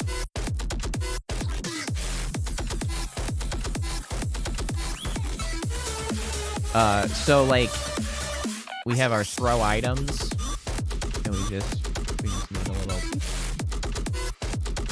Just tie that up.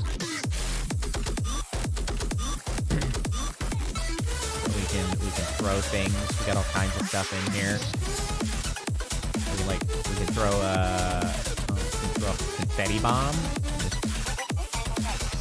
Is that gonna work? Apple. Thing. Ah, my face!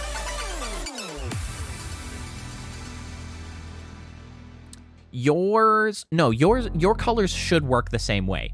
You might get a little bit of wonkiness in the rest of your colors, right? Because you're not as purely black, right? Like, I'm not sure if it's gonna shift. I don't think it should, because I think your grays are still 0 hue.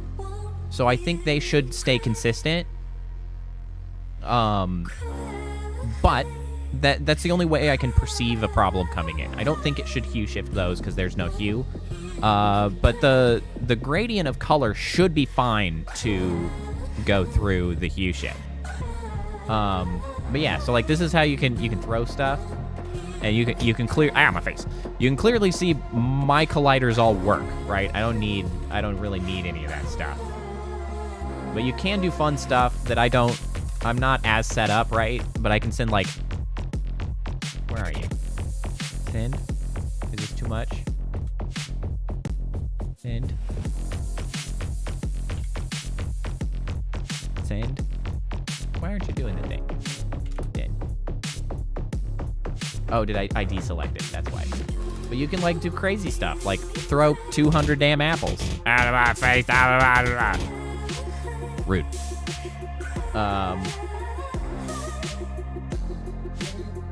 What about the confetti bombs? How about those? Why are they so fast? Ow.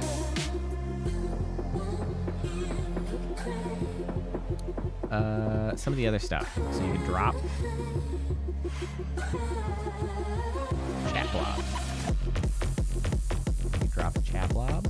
Signal. Yeah, there are... Yeah, so the things that are thrown then land on the floor. I don't have a floor, so they just roll around on nothing. But I can drop chat blobs. Wait, is that trying to find a name for it? Oh, I think it is. Well, it doesn't know the names, so that's not gonna work. I can drop a box. Ow, my face. Get off me. So Kappa, these might be really fun things for you to use because you can actually still integrate it with like Twitch chat, right? You can get these to work through Twitch commands or whatever, and you can implement those and have them actually do the thing they're intended for. You can just play a sound as well. Play animations. You can also use MMD, which is like a music and motion dance guy that you can get going on. Where's my confetti? Yeah. So there's also confetti, which is fun. This comes from the camera. Yay! Hey! So like the confetti's a good one, right? That you can title like a new follow. Just a quick little, oh, somebody followed. Yay! It's festive.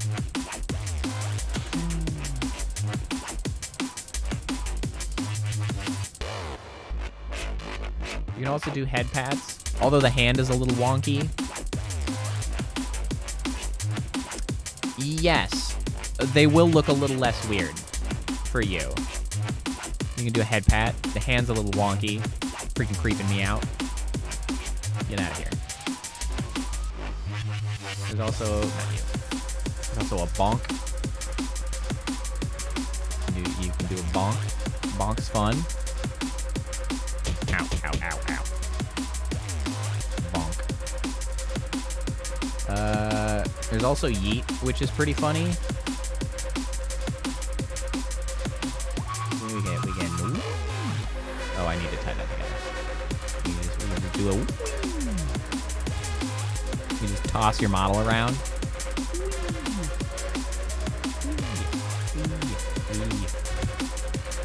Always a good time.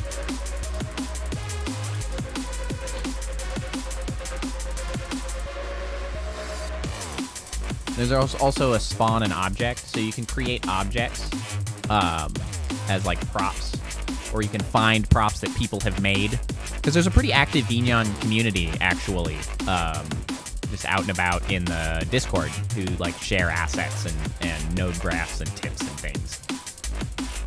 But yeah, so one of the cool things here, let's go back to chatting, because you don't necessarily need to see me scrolling through the options here.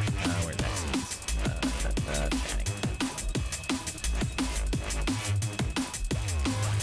Chatting. So one of the cool things, and what allows, you know, the extra motion and stuff, is that there's actually locomotion at play. I have not shared the color change. I don't know, it feels relatively straightforward to me. I guess I could share some of the node graphs. The color change also mostly just works for me. Like, it works because of the way that I am as far as colors and stuff. Now that the model is revealed, now that the model is actually revealed and out there, I might do some more, you know, sharing of the things, because I didn't want to, you know, blow my cover, so to speak. Now, I got videos to make now. I got to show off all kinds of stuff. I got to make shorts out of the freaking, the audio responsive stuff. So much I gotta do. But you'll notice that, like, with the movement side to side, if you have legs, you'll actually see your legs moving side to side. Because with me, I don't have legs, but you can tell by the hips that the sort of where the legs would be planted underneath do shift from side to side. So there's actually some locomotion that is possible. You can choose whether to plant your feet or not. So, like, I can float around, but you can also keep it from doing that if you want. It's very customizable as to the degrees of motion, right? So, like, one of the other subtle things that is done in the head, actually, is that I have adjusted my side-to-side looking so that it is stronger than it normally is. So you can get to see more of the side of my head based on my movement. Similarly with the nod up and down. So, like, I have a more exaggerated motion than I used to, because you can do all of these multipliers and modifiers to all of those things. Another thing that I haven't done too much of yet, but largely because I wanted to get a stream out and see what my mouth looked like, mostly. Because another thing you can do is actually take every one of the individual blend shape parameters that are coming in from your face tracking, in my case ARKit, and then manipulate them on their way through. So, like, one of the things that I have done is I have put a cap on how hard my blinking occurs. So, no matter how hard I squeeze my eyes, there's very little clipping into the cheek, because normally you can kind of, like, you can squint that in and it looks more mashed together and overlapped in the top and the bottom the eyeliners or eyelashes, depending on what you want to consider them. And so that's something that I was able to do. I also had to do a little bit of multiplying to the frown parameters, because apparently I simply have a permanent scowl on my face. So I had to tone that down so that my resting face is not just the most miserable face imaginable. So those are just a couple of the ones that I did do. But, like, with all of the movement, I could multiply it by, like, 1.3 if I wanted to, and then, you know, put the cap on so it still doesn't exceed 100. But, like, it would get there quicker, so smaller mouth movements allow it to still present as a larger movement. But I think this model in VNyan is doing a pretty good job. I haven't noticed anything that I've been watching that looks bad. I'm sure you have probably noticed that it looks different, because one of the things that VC Face, I needed it to do was it would actually sort of add extra motion based on audio sync. It would just be like, am I hearing something? I'll add more mouth movements, because the base mouth movements seemed quite subdued in VC Face, and so it didn't track as well. But what you're seeing now is the straight, like, one-to-one mouth tracking. So, like, my mouth is much more close to what it really is doing, which I think you can actually see, especially when I say things like doing, because it's doing a much better job of actually making an ooh face, ooh. Like, there are faces that VC Face was just not letting me get across that I can now do. I can do stuff with my mouth that I definitely was not able to do before, which is great. You'll love to see it.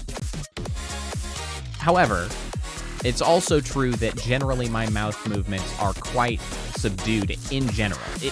I don't open my mouth enormously. It's true. I don't move my mouth enormously. It's just the fact of it. And so I'm kind of wondering if I'm keeping an eye, seeing if it's something that I should sort of boost up through VNyan, because that's an option now. I can make it more expressive just naturally. And there are a handful of other ways that can be done as well. I still have several new things that I want to learn so that I can sort of bring them into play. One of those things is blend trees. I need to figure out how to bring blend trees into sort of into VNyan and then tie them to blend shapes and movement and stuff, because blend trees allow you to fluidly move between two animation states via like a blend shape. So it can just, rather than manually triggering an animation, I should be able to tie it to movement. So, like, for instance, I could make an animation to make the pupils smaller. So, like, to take my objects that I use to represent eyes, because they're geometric shapes, I could adjust size. Like, there could be a smallest value of size and a largest value of size, and a blend shape could swing between those, which would allow me, if I raise my eyebrows, I could shrink my my irises and pupils. Like, I could make those objects shrink purely based on the position of my eyebrows, which would be a neat trick. But I have to figure out how to use blend trees, and that's not something that I've figured out yet or know necessarily where to look. But I've had plenty of other things on my plate to figure out that it hasn't been a vital thing for me to tackle.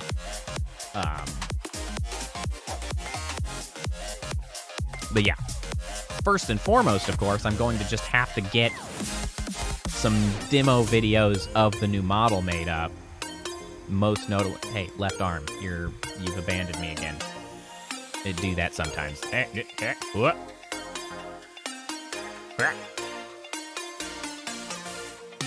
Keep it together, left hand. You failed me immediately.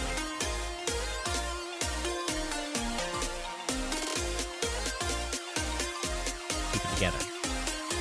Anyway. But yeah, blend trees are something I need to figure out how to tackle. But other than that, I clearly have a wealth of new tools at my disposal to make all kinds of new creative things happen. So, I'm thrilled with that. Thrilled with the new model update. Especially the old Rave mode now is extremely exciting. And honestly, I ought to just bring that up. I am still going to have to do something about the performance, though, because it really is quite a challenge to actually run the whole combination of things. Specifically when when I'm also streaming, because it's just a lot to ask the system to do. Oh, I don't know. What if I hide my preview? Does that help any? Does that recover me some frames? A little bit.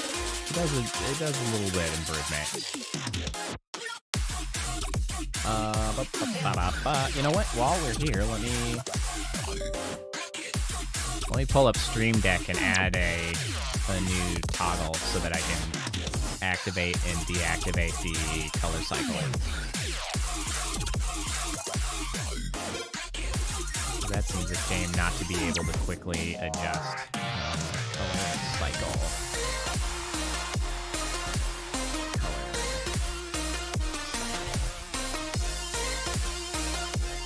Double check on my node graph that that's the title of it.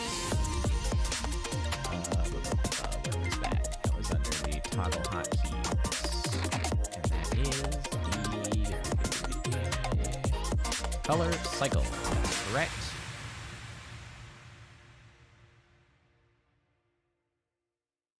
Yeah, hold on. There you go. Back to the middle. Color cycle.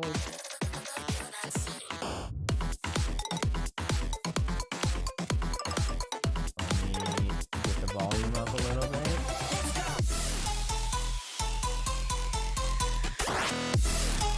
There we go.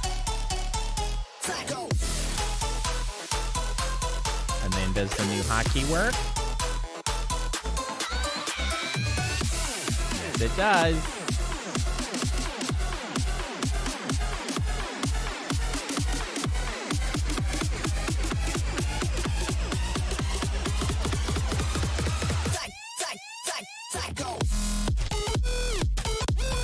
Let me see.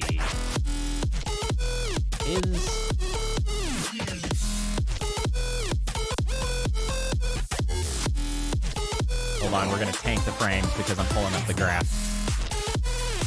Trying to decide if 5,000 is good or if I want to pull that down.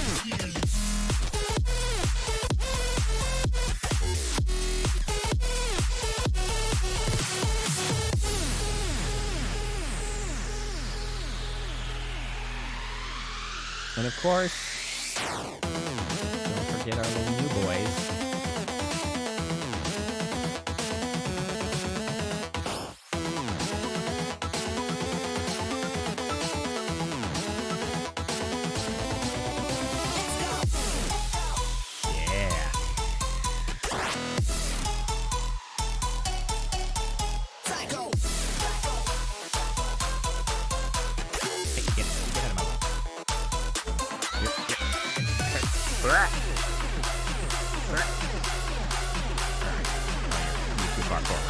Can't get to you.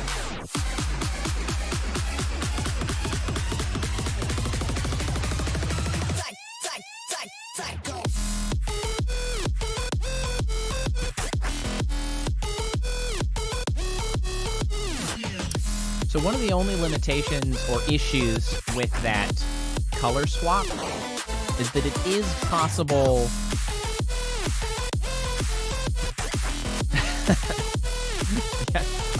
sometimes they take in the center stage. I need to hustle them out. Sometimes the color change, because it is random, will switch to the same one. So it's not actually like a perceivable change. And there might be a way for me to improve on that. It might be something I can fix. I'm not sure. I'll have to think about it. I don't want to make it enormously more complicated, which I'm afraid that I would have to do in order to fix that. I would essentially have to remember its previous state, and then cool. That would be complicated. I'd kind of have to shift how I was doing that. But yeah, like, there's the possibility that it randoms into the new one. Yeah, so I would essentially, Scobolts, I'd have to change the mechanism by which I'm determining the randomness. Because right now I'm using a random, like a standalone random conditional, which just you throw a signal into and it picks one off the back end. If I wanted to do something more robust, rather than doing that, I would essentially have to calculate a random value and then run it through a series of filters to put it in the right place. And then each time it sets one of those, it would have to set an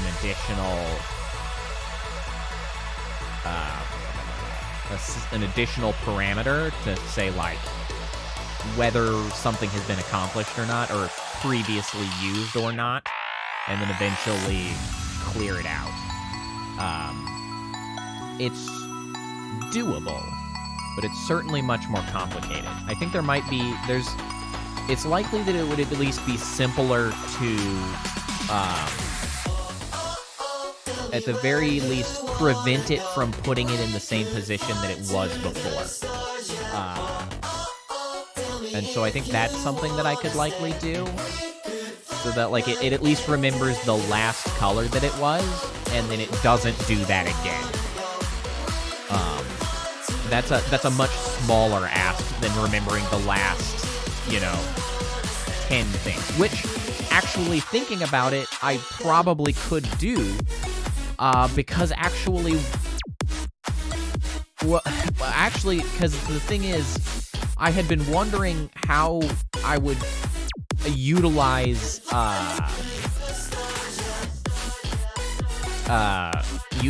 the arrays, because you can actually add parameters to an array, or an array of numbers, and if you're not familiar with coding, an array is just a list of numbers, whereas a parameter is a single number. An array is like a box of numbers that consists of several of them. And you can stack them on top, and then you can pull them, or you can check their values. And so I might actually be able to use an array for that, rather than a parameter. I could just be like, is this number in the array? Yes or no, and then move forward if it's not. If so, check the next. I might be able to do that. And then once the array reaches the size that indicates it's been through all of the colors, at that point, you could then clear the array and start anew. That might actually be a strategy to do that. That, you might have pointed me to a very valid use of the array, which I had been really trying to consider why I would need to use an array. And that's a reasonable excuse to use one, and it might make that possible, and relatively straightforward.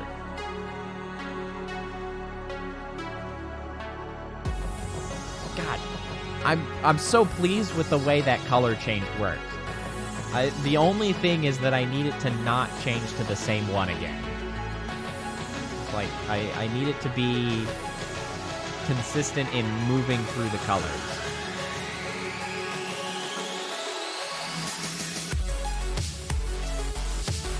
Oh, good. The timing is perfect. Sometimes that timing is just perfect.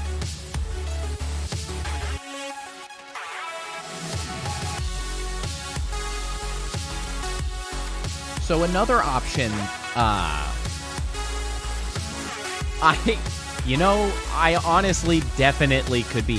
So interestingly, one of the things that I'm actually going to try to maybe push out there as an idea into Twitter, once I can get my shorts going and show off the model, I might actually kind of put out there to see if any actual musical VTubers, because the thing is I don't make music. If any VTubers that like make music wanted to collaborate in a unique way of, you know, they've made music and I can, you know, make a short of their music or whatever with the whole setup. I could even make, you know, custom particle systems for things, right? Like I could make I could get a little digital turntable. You know, I could actually do that.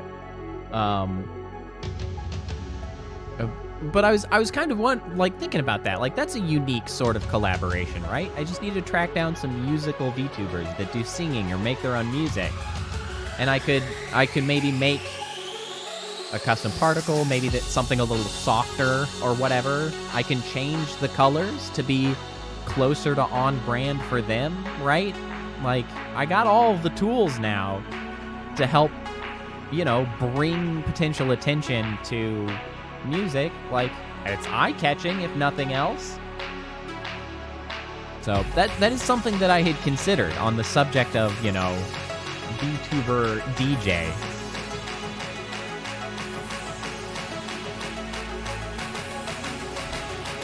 That's on the turntable, as it were.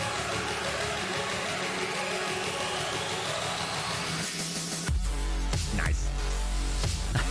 It works exactly as I had hoped it would. That's so good.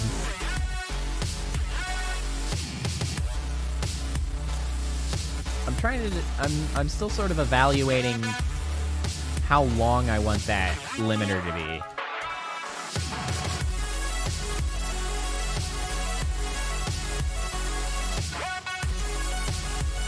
Okay, I've reduced it down to 3-second limits now. Because it started at 5, and I felt like sometimes we missed sort of the right timing. We'll see if 3 seconds is a little bit closer. Nice. That's pretty good. That's pretty good. 3 seconds is pretty good.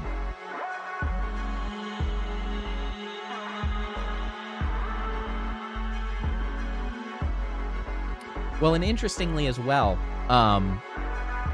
because of the way that VNyan works, there's a lot of the customizability and sort of easy adjustments that can be made, right? Because, like, I can do this same thing and then, you know, limit the colors that it can change to. I can shift the hues a little bit to make them, you know, more precisely what I want for a particular circumstance, what have you. Because right now, what I did was I essentially just divided the 360 degrees around the color wheel. I divided that by 20. So the colors are simply in 18-degree increments of hue shifting. So that it's all just those.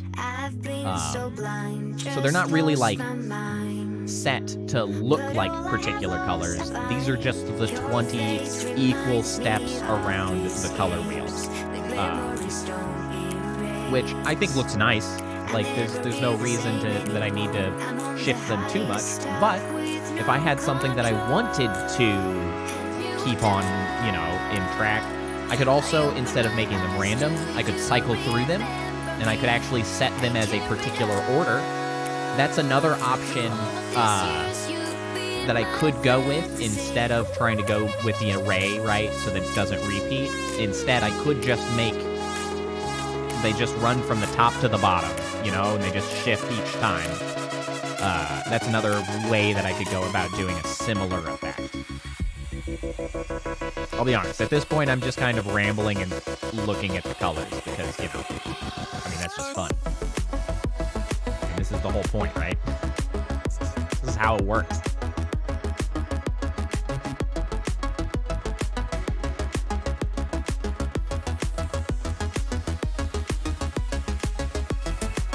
This is a good song for this.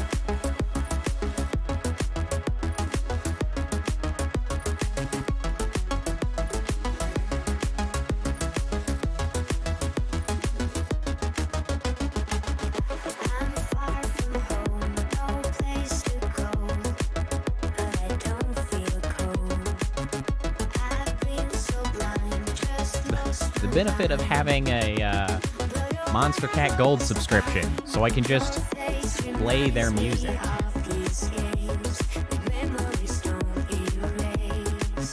Oh, you know what else I should? Speaking of attempting to break stream, I do have one other thing that I have not. It's tied to the floating void spheres, but there's another way that I can activate those actually. But I didn't actually make a button for them.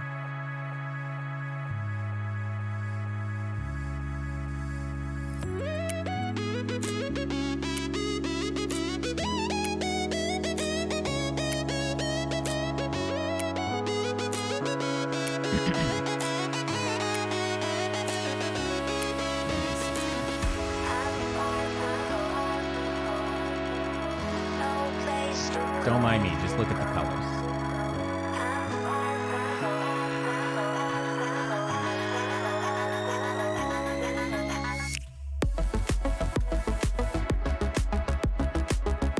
Alright, so now the question becomes, how quickly can this actually come in?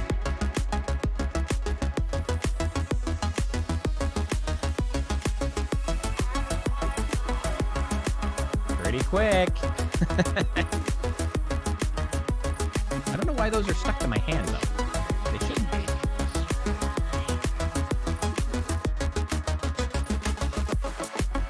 So that's the other thing I can do.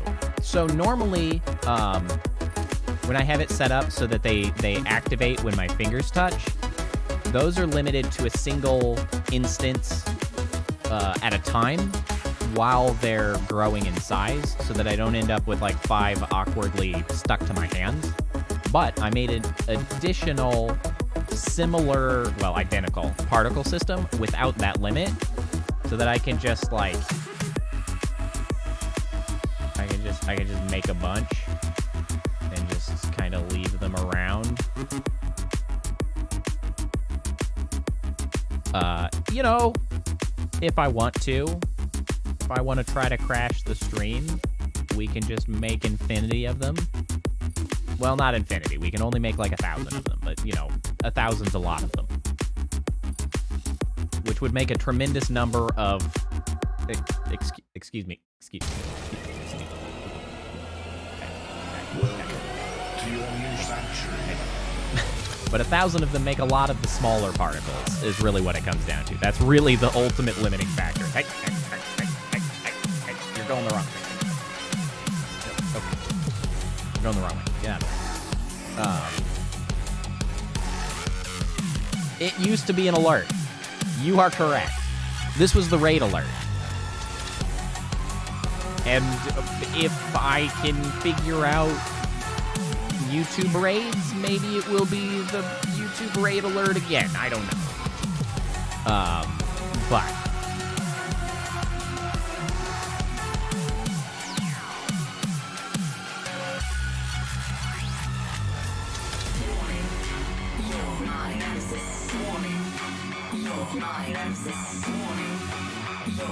well, I think I have largely shown all of the shenanigans that I had on hand to show.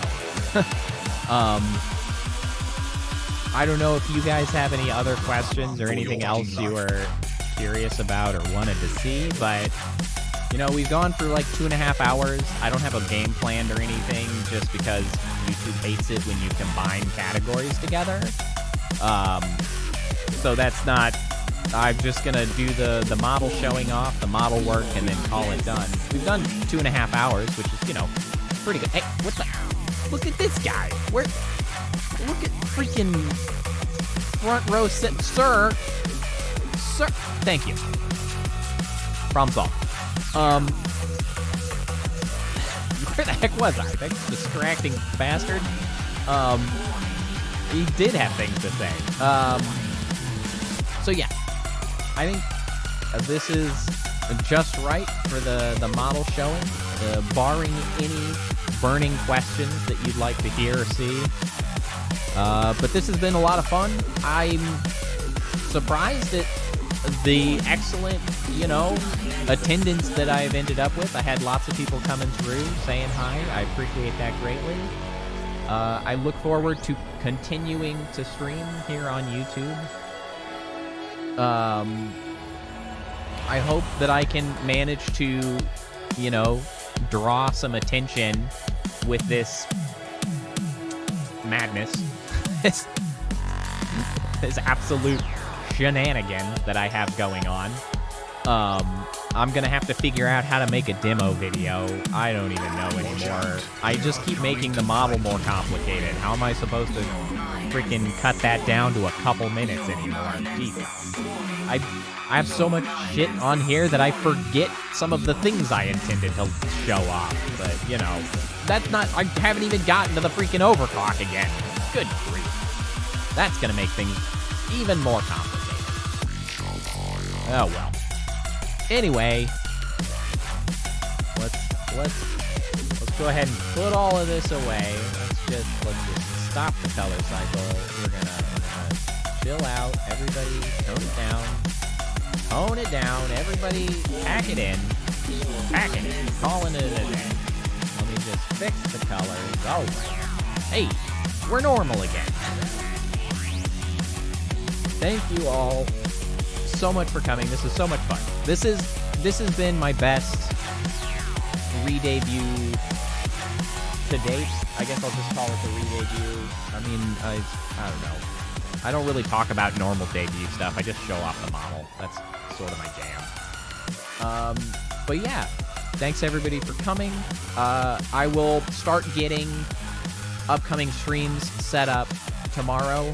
I think that's probably what I'm going to try to do as an ongoing model. I'll try to set up the streams for that week on Sundays, like a Sunday prior, so that it'll be on the channel. It'll, you can see what games are upcoming. Does mean I have to make freaking thumbnails. I hate thumbnails, but here we are. And so yeah, Tuesday's next stream. And oh yeah, we just finished Quantum Break recently, so Tuesday will be God of War, I think is what we're gonna play. We're gonna play God of War Tuesday, possibly on Friday, but ideally I'll be playing with Stella on Friday, but if she can't make it for, whatever reason, we'll shift over to also doing God of War then.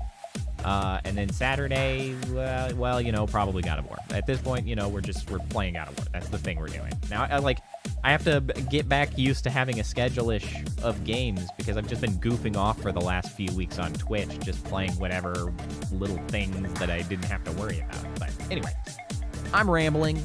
Thanks for coming. I hope you have a good rest of your weekend, and I will see you all next time. Bye.